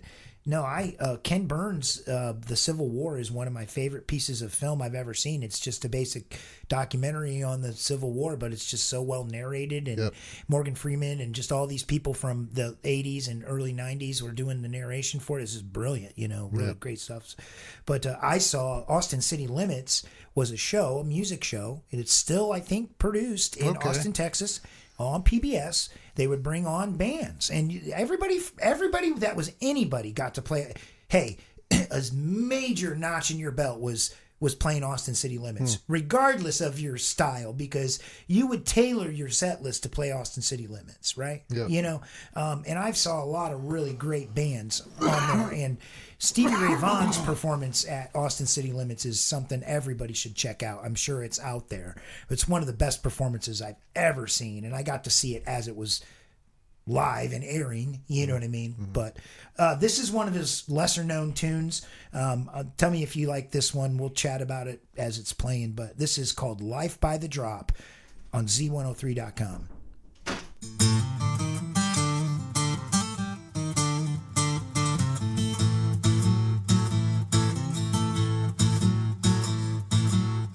Hello there, my old friend. Not so long ago, it was till the end. We played outside in the pouring rain. On our way up the road, we started over again. You're living our dreams, oh, you on top. My mind is aching, Lord, it won't stop. That's how it's happened, living life by the drop.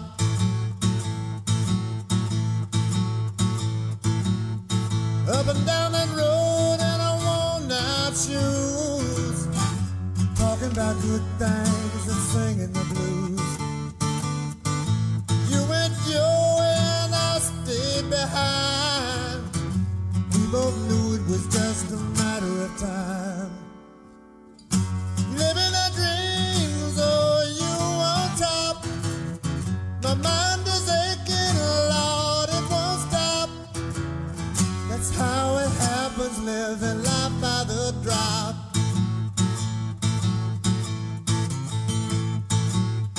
No waste of time, we're alive today. Journeying up the past, there's no easier way. Time's been between us, a means to an end. God, it's good to be here walking together, my friend. Living a dream. My mind stopped aching. That's how it happened, living life by the drop. That's how it happened, living life by the drop.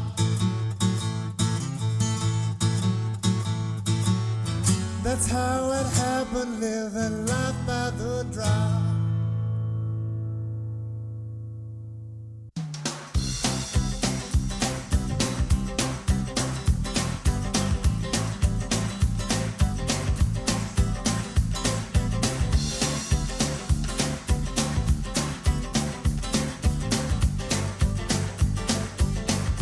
Don't get me wrong. If I'm looking kind of dazzled,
guarantee that I've been in the wrong place, but it must have been the right time. I've been in the right place, but it must have been the wrong song. I've been in the right vein, but it seems like a wrong on. That I've been in the right world, but it seems like the wrong.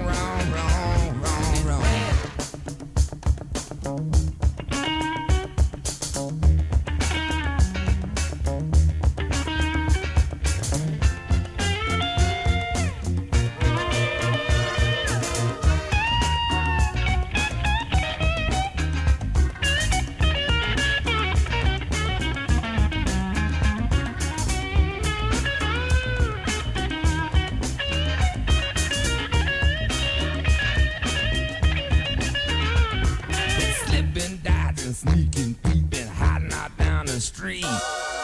See my life shaking with every who I meet. Refried confusion is making itself clear. Wonder which way I go to get on out of here. Cause I've been in the right place, but it must have been the wrong time. And I done said the right thing, but it must have used the wrong line. I took the right road, but it must have took a wrong train. Took a right move, but I made it at the wrong time. I went in the right trip, but I made it in the wrong call. Welcome back to Z103.com. You're listening to After Hours with Brent and my dear friend Kramer. Pals. We're pals. Pals. Pals and buddies. Just Pals. like in Young Guns, we're pals. Or Uncle Buck. Do you remember Pal from Uncle Buck? Just remember, I never stole a horse from somebody I didn't like. Do you remember Pal?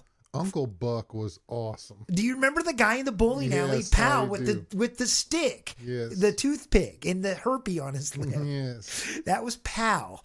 That Man, guy's I name. love that movie. I haven't seen that. Dude, in that movie is a decade. family favorite. I love that movie. John Candy is a personal favorite, but Uncle Buck, man, that ranks up. Oh, one of so my good. Top. So good. It's a good one. Everything about that movie kills me. He's rolling around in that car with the oh dude. I know, man. I know. Oh, It's a such great a good movie. And that girl just gives him shit through the whole movie until the end, where he saves her ass, and then he's like the greatest thing. Do you since remember sliced the bread. principal? My family likes that movie so much that we know her name, Anita Horgoth. Remember the principal? He goes in there and he's like, "Here." He flips that quarter on the table. He goes, "Here's a quarter. Go downtown and have a rat now that thing off your face." And she's like, Yep. like, I love Uncle Buck. Yeah, that's a good one. It's a classic. So my nephews, it's so funny that you mentioned that, but you know what my nephews call me?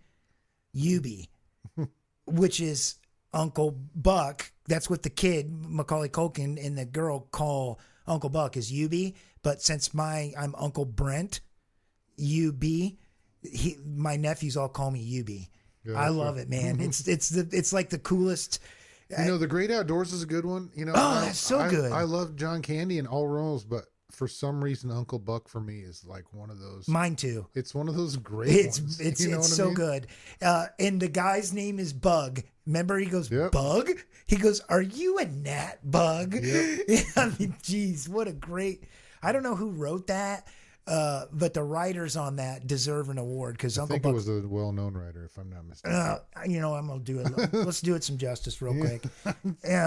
We're gonna do Uncle Buck some we justice tonight, Uncle folks. Buck Y'all hang on to your chairs now because we're going. I just typed in Uncle Buck Justice. Shut up, man. All right, here we go. Uncle Buck. Oh, dude, it's well respected on Rotten Tomatoes, IMDb. Well, How could it not be? Yeah. I mean, you'd just have to be from another world if you didn't think Uncle Buck was amazing. All right. Directed by John Hughes. Yeah, John Hughes. Yep. Yeah, I knew it was a great one. Written by John Hughes. Yep. Produced by John Hughes. Yep. Starring John Candy. Pretty sure he did the. I think it was Fast. No, yeah, it might have been Fast Times. Oh, I don't know. Anyways, well, we're going to talk about that. Let me look it up. sure. Well, just Yeah. go into John Hughes. You can go right there. You're right there. Just go into his name down. Yeah, under. I'll hit it. Do it. Do it. I did it. Look at that. National Lampoon. Yep. 16 Candles, Breakfast Club. 16 Candles is what I was thinking of. Yep. Mr. Mom. Pretty The first Pink. appearance of Anthony Michael Hall. Oh, yeah. Man, he good did a stuff. bunch of them. Oh yeah, he's well Ferris known. Bueller's Day Off is Oh, yeah. so good. Yep. I don't know if she's having a baby. Yeah, we'll just anytime you want to trade in a car, remember just jack up a car and leave it up on jack stands and put it in reverse, and the miles just roll on backwards. I saw that they sell cars now that you can buy out of a vending machine, basically, with a credit card. Yeah. Well, you pick it up. Wasn't that Car Gurus? I drove by when we were going down to Lexington along the interstate and saw Yeah, it's the- a big giant tower, glass tower. Yeah, man. Yeah. That That's tripped been out me for a out. while, man. It's kind of like those RF balloons that come down when they sell your house. You ever seen that? No. I seen one the other day in Huntington. I was at the gas station gassing up. There was an RF. What do you mean RF balloon? It's a big RF balloon, air balloon. Really? Yeah, for this realty company. Okay. They're at the gas station. You could see the balloon and all that stuff in the trailer. They were gassing up. They were gassing their vehicle up to travel somewhere and to launch that balloon. No kidding. Yeah, it was all folded up in this big giant trailer. It was big. Crazy. Yeah. No, it's just, well. Yeah, Funny. John Hughes is great though. I knew it was somebody well known because that film was phenomenal. Oh, I mean, it was so Uncle Buck good. was fucking great. Yeah, it's just incredible. Yeah. So Monty, if you're listening to this, make sure you check out Uncle Buck if you haven't seen it, my Oh, yeah. friend. 'Cause Anybody it's a classic. Anybody that hasn't seen Uncle Buck Yeah, needs to see anybody. Uncle Buck. Oh, gosh. We're coming up. Anybody. I got to pay attention to the time here. Pay attention. I'm trying. Oh, we got time. Okay, cool. We got time. We got time. Ooh, Oh boy. ooh, ooh. You mentioned Fast Times at Ridgemont High. Oh yeah. Classic. I saw that. I think I saw that with my dad, which I probably shouldn't have seen that with my dad at the age that I saw it. Jennifer Jason Leigh. Oh yeah. There's a Phoebe Cates scene in that too. Yeah. Yeah. This is a family show. Judge so- Reinhold. Oh yeah. We'll keep. Yeah. Bathroom. Yep. Fast Times. I was gonna see who directed that because we thought Somebody Hughes- well known. It has to be. Yeah, that's It's obvious. somebody well known. It was Amy Hecklinger. I told Heckerling. you. I told you it was nobody well known. Screenplay was by Cameron Crowe, which is cool. I didn't know that. That was 82. Did you see this in the theater? No. No? Where did you see it first then? Probably HBO. HBO? Yeah, I had a little thing at, I don't ever want to tell anybody about this, but Nah, it doesn't matter now. back in the day when I was a kid, I was pretty smart and intelligent back then, and I used to run a cable cord from the neighbor's house and run it over to my house. Brilliant. In my black and white, big old 32-inch in my bedroom. Yeah, I was watching HBO and all the good stuff, man. All the time. I like it, dude. All the time. It's fitting. Yep. Spicoli, incredible character. I was going to look at Mr. Hand because I don't know that guy's name, but he was in other stuff. Oh, yeah. He was one of the guys in Cocoon, dude. Yeah. Yeah. He was Wow. also in Trading Places. Was he really? Yes, man. Come on. He was one of the rich guys, one of the old rich guys that had that. you're right. Yeah. All right, where's Mr. Hand on this list? You don't have your spectacles on. If Oh, you there go- he is. Ray Walton. Ray Walton. Yeah, as Mr. Hand. Was he the bad guy in the very first Robbie the robot in the 50s. Oh, yeah. The thing, wasn't he? He was the bad guy in that? Well, this is a complete list of everything he's been in. I'm pretty sure it was Lost in Space, the bad guy in that. And he was reprogrammed Robbie the robot or whatever that robot was called. My Favorite Martian. Maybe. I don't know. That could be that. He was in The Stand in 94, which was really good. Yep. Did you like that? Yep. That's the opening scene where they're playing Don't Fear the He Reaper. typically plays a bitter asshole. You know what I mean? Oh, yeah. Typically. Yeah. It's Yeah, like, for hey, sure. we got this bitter asshole part for you. You think you could pull it off? Fuck yeah, I got that. Yeah. I got her nailed. Yeah, for sure. Definitely. No, that's funny because I know that he, the whole pizza thing and everything about Mr. Hand was pretty dope, in my opinion. And Cameron Crowe, him having written that really surprises me. Actually, I was going to look at this. It says he is an American filmmaker and journalist. He has received numerous accolades, including an Academy Award, BATF. But didn't they do a movie about him, Cameron Crowe? Like,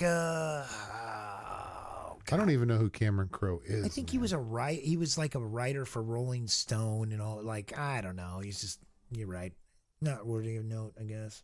I probably should make it that, but I'm not going to. Nicolas Cage was in Fast Times? It says this. Really? Yes. Yes. In addition to Penn, Reinhold, Cates, and Lee, the film marks early appearances by several actors who later became stars, Well, it must have been really brief. including Nicolas Cage, Eric Stoltz, Yeah, I know Eric Stoltz. Forrest Whitaker, Anthony Edwards. And those are their first feature film debuts. Hmm. Yeah. Kind of cool. Good stuff. Good stuff. Yeah, I like that movie quite a bit. Didn't he blow all his rescue money of Brooke Shields on having Van Halen play at his... Yes. His birthday. Yes, yes. Spicoli. Classic Spicoli. Are we, we're going to do the Cars, right? Yes, we are.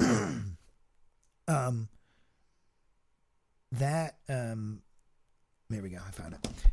Those guys, Rick Ocasek, who else is in that? Oh, you mentioned the other guy. Yeah. You have the information knowledge right now. Yeah, I I'm don't. shut down currently. I know our computer died over there, There's so a scare between Android and iPhones right now, and we're shut down currently. we're down, we're shut, we're off. I really like the Cars, and I like their album covers. If nothing else, their album covers are pretty dope.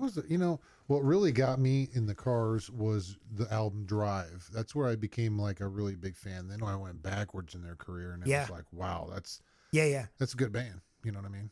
Yeah. Good stuff. Can you hear the rooster crowing? I can. Listeners, there's a rooster crowing at... Wow, weird. Yep, 4:00. He's a little early today. Little early. All right, moving in stereo. Oh, Phoebe, Z103.com.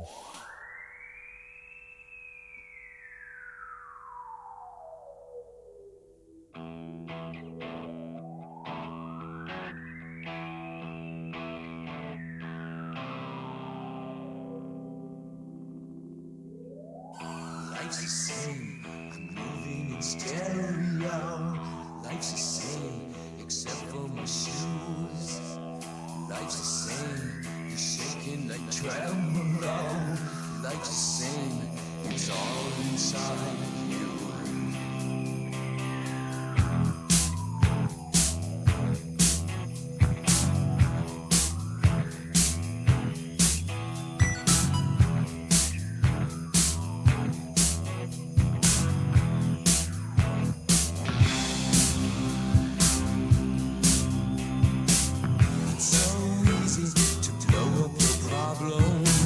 It's so easy to play up your breakdown.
Welcome back to Z103.com. You're listening to After Hours with Brent and Kramer.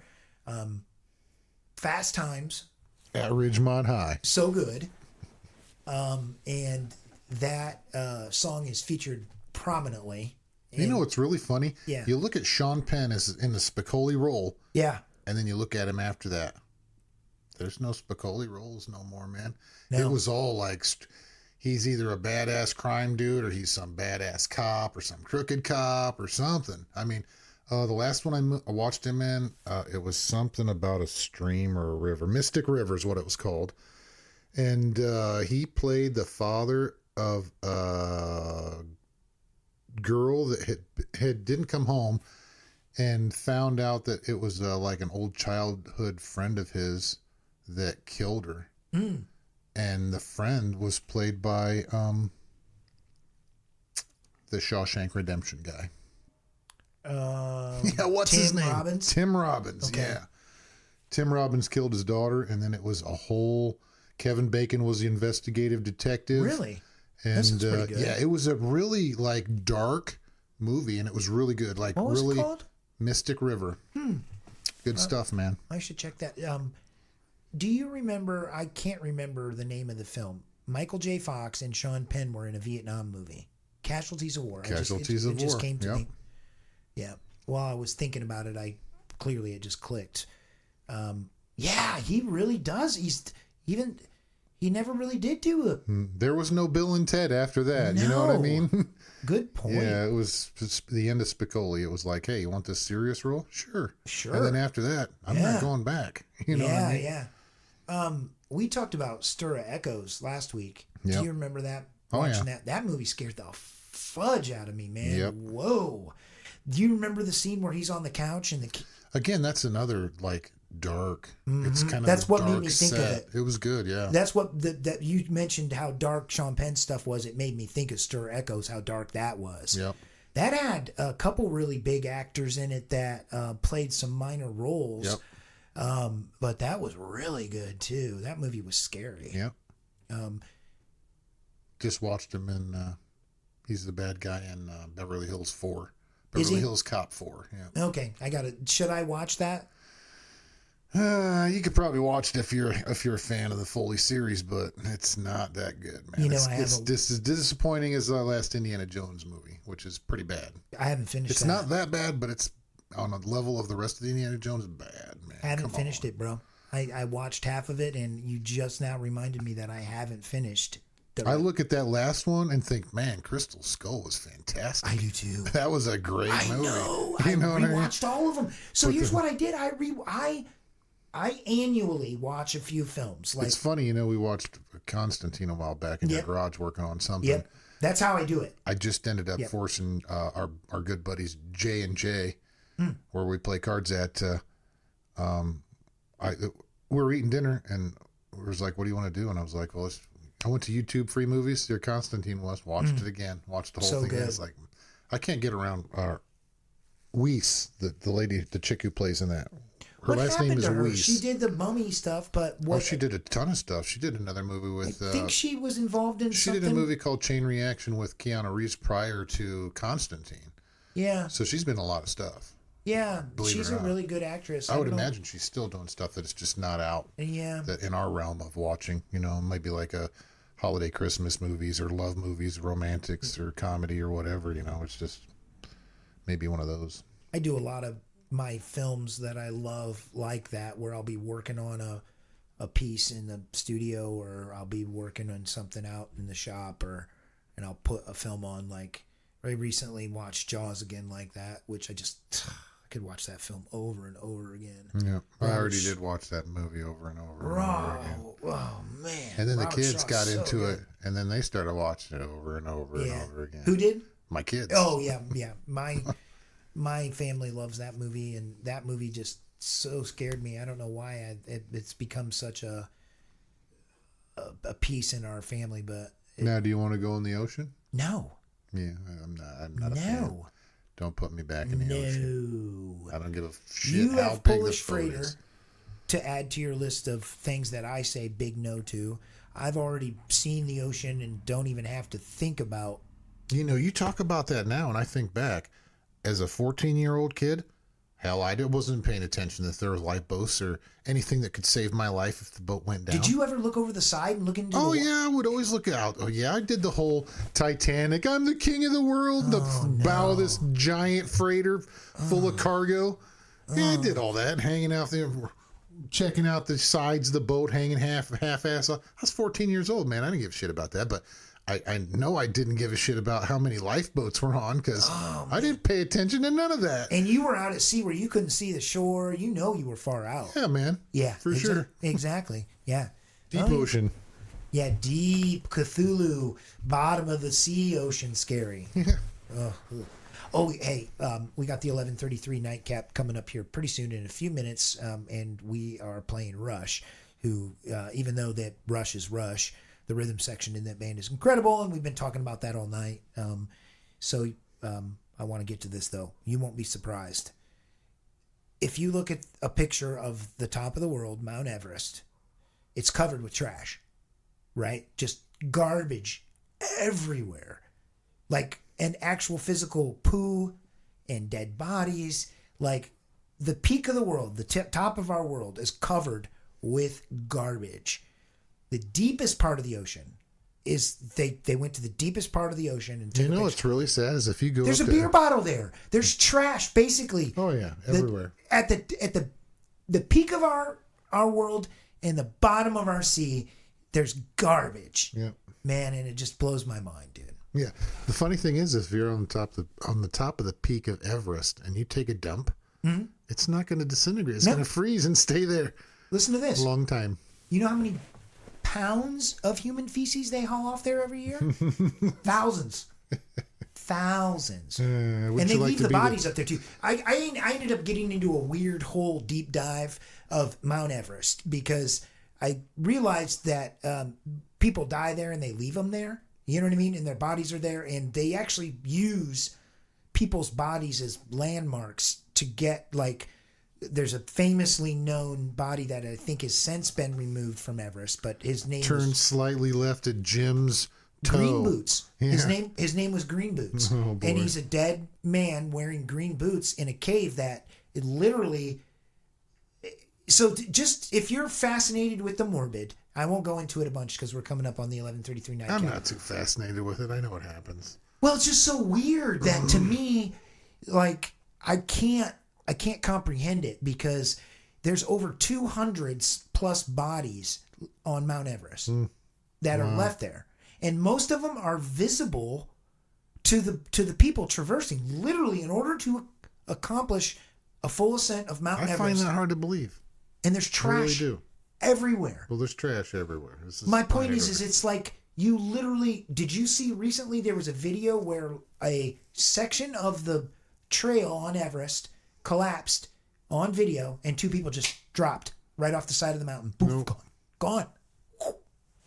It just insane. And so to me, I got into a deep dive about that, right? And I was really blown away that at the top of the world, there's so much trash. And then you go to the deepest part of the world and there was a Corona bottle. There's a picture of a Corona beer bottle at the deepest part of the recorded ocean that we've ever been. There's a picture of trash. Well, we've been now to all points, the deepest. I think there's probably trash on the moon. I'd imagine. Yeah. Poop. Oh. Well, if anything, folks, recycle. Right? Reuse, recycle. Get a t-shirt that says that. Yeah, exactly, man. Oh, geez. All right. We're going to kick the 11:33 nightcap here on Z103.com. It's the 11:33 nightcap on Z103.com.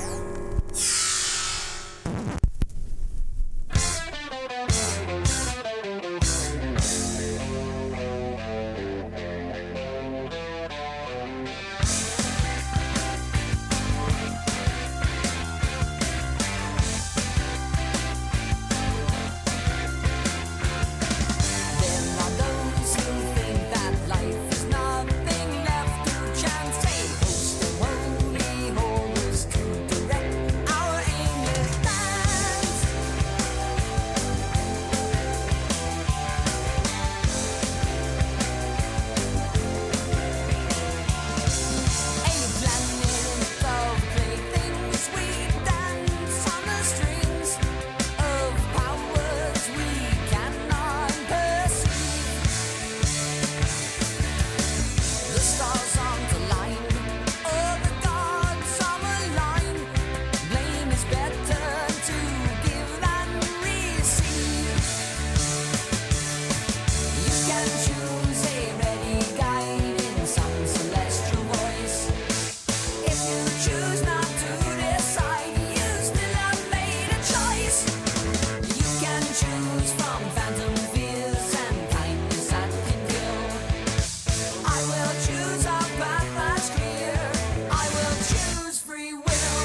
Welcome back to Z103.com. That was the famous Rush.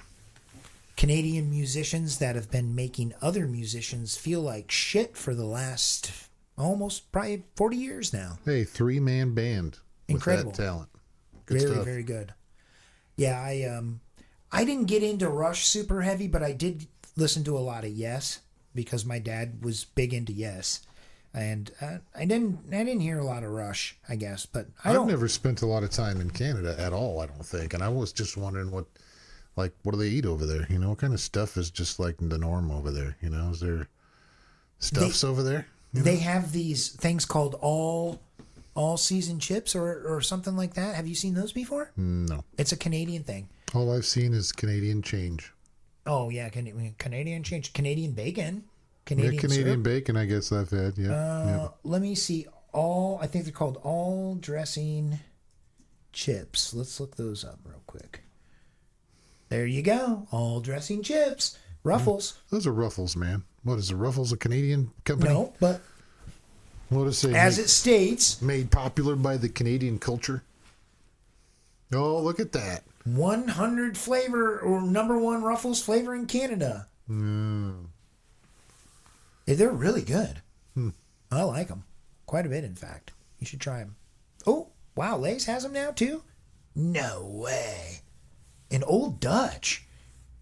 My goodness. Where the hell are you going to find Old Dutch besides the internet? Well, let's look and see. Oh, all dressed. Here is an actual Wikipedia. The potato chip flavor popular in Canada. Ruffles, a major producer of all dressed potato chips, describes the flavor as a mixture of ketchup, barbecue sauce, sour cream and onion, and salt and vinegar. I think I like the salt and vinegar aspect. Why don't you just get a salt and vinegar chip? I like those, actually. Do you? Not really. No? Too sour? Just not really. Nah. Okay. Just not a fan. I didn't know. We got some response back about your chicken Alfredo that you toted in here. I have no knowledge of that chicken Alfredo, my friend. You said that you had it again and it was bad.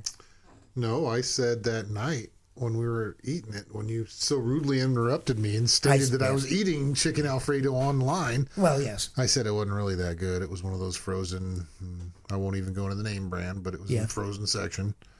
And it wasn't that tasty. You could tell it was some processed chicken. I understand. You're not going to get no rotisserie chunks of chicken out that's just flavorful. You know what I mean? Have you been seeing anything in the news about all the FDA recalls on food? There's just been like all kinds of stuff. From what I understand, Trump has assigned Kennedy grandson to take over the FDA, and he's going to start cracking down on all the bullshit that's going on in the country. That's like, I guess our foods are like going through dangerous shit just to process our food, and that's no bueno. And no, it's going to get stopped. There's been several. I haven't been following that, no, but I do know that there's been a lot of that kind of stuff going on with recalls and stuff. So that's good. Hopefully something's doing something. Yep. I was going to talk about one more band too here, kind of before we wrap up for the night. And one of my favorite bands. It's a band called Uncle Tupelo.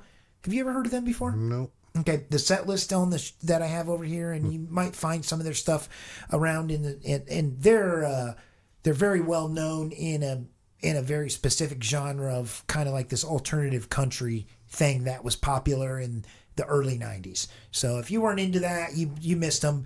They ended up being a band turned into Sunvolt. Have you maybe heard of them? No. They did have one mainstream hit, and then Wilco is the other band. Wilco sounds familiar. They're pretty mainstream. They would be considered like alternative. Yeah. And that would be... I think I have heard of Wilco. You probably have. Yeah. That would be the most successful band out of this band.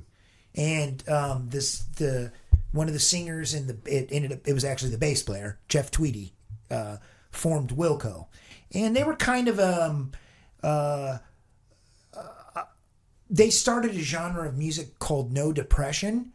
And these guys were actually from Bellevue, Illinois, but they did a lot of reimagination of punk and, like, say, old coal miner tunes. I don't know how to explain it. Like, they were very... Like some Steven Seagal's Well, yeah, not quite like that. Not quite like that. Those guys are amazing. More like Steve Earle or or I don't know, Ryan Adams. I don't know. There's a whole bunch of bands. You'll check these guys out. They're going to sound like an older band, but they were really popular in the 90s, early 90s through 94, and I encourage people to check them out. But every one of the guys in this band was a talented musician, and Wilco, you knowing who they are, that'd be about the only band that they turned into that you. Do you remember the Bottle Rockets, Radar Gun? Radar Gun, Radar Gun. Man, I don't know, man. Ah, damn. I bet I could play some songs you'd know. I'll have to do that for you sometime. We don't have time for that tonight, but We ain't got no time for that tonight. yeah, we don't got no time for that. I'm gonna play this one called "Steal the Crumbs" on Z103.com.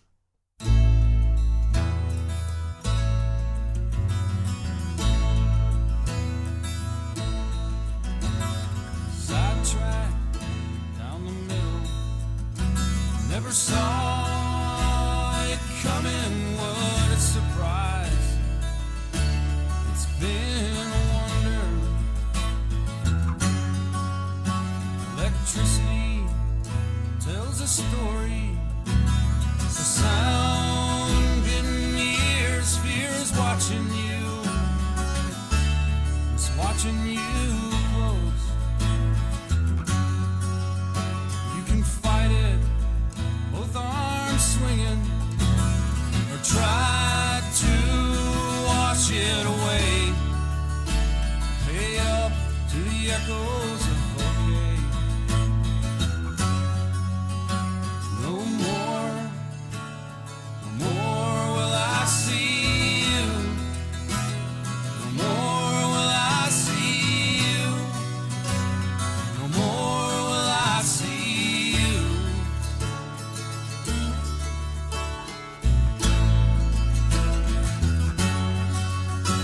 You've schemed more than you have. You borrowed more than you know. Better to steal the crumbs. Makes it easier to go. Paralyzed by conscience, looking for an opening. Apathy as your vocal cords cut out. Never thought once to ask, how's the temperature? Too busy with the finer points. Each struggle we're after. No more, no more will I see you. No more will I see you. No more will I see you.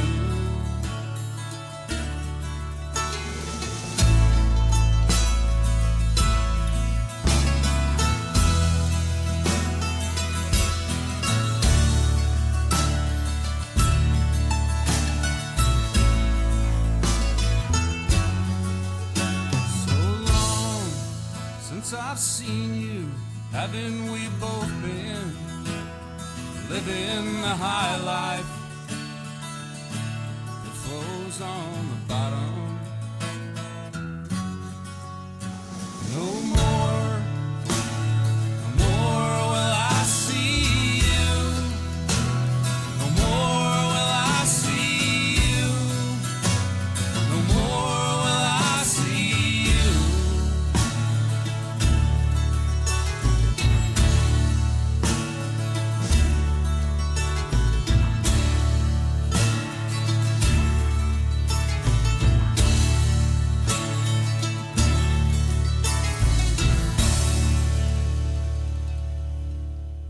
Welcome back to Z103.com. You're listening to After Hours. We're wrapping up for the night. Stay tuned, everyone, for Don Murley with Night Flight Jazz, which is coming up next. And hope everyone had a really good and safe holidays. You got anything coming up? It's coming into the part of the year that I hate. After New Year's, there's really nothing. I might be traveling. I might be doing Oh, a little yeah, you travel. said that. I have to maybe take some vehicles down to Florida and come on back. And I think if I might have the opportunity to take some merchandise that I own down there and maybe make contact and sell some stuff off. You going to have access to internet while you're down there? Oh, I'm sure. maybe send you down there with a laptop because we could do some Remote? Yeah, we Yeah. could do some remote while you're down there. We could do that. That'd be kind of cool. Yep. Send you down there with a camera too because we could always use some B-roll stuff. Oh, for sure. In the sunny state. Yeah, man, they just got hit with hurricane stuff down there. Yeah, and it'll be devastated. So that could be some good B-roll. Yeah, unfortunate but true. It is unfortunate. Yeah. Well, we've been talking about all night long tonight bands that have cool rhythm sections and or just good backing bands in general. And I think we played some good tunes. And I don't know. There's so many more we could go on and on about. I think I didn't even get to play half the stuff that I put down on my list. I think we touched on most of it, though. I got everything I jotted down. Yeah. So I'm pretty feel accomplished. I wanted to play a Sabbath tune. Oh, yeah. That's Yeah. right. You did want to play Yeah, we Sabbath. didn't get to play Sabbath. You were robbed. Yeah, well, and we can mention because we got just a couple seconds here, but those guys are amazing. So if you ever want to hear a really good rhythm section, just go back and listen to anything by those guys. The funny thing is, too, we can always play some Black Sabbath next week at some Yeah, point. we definitely can. So, all right, everyone. Well, thanks for tuning in. It's been a great night. We appreciate you. Be safe, everyone. Love one another, all that great stuff. And tune in next week again, 9 to midnight for After Hours with myself and Kramer and Cody and everyone else here on Z103.com. Have a good night. Have a good night. Peace.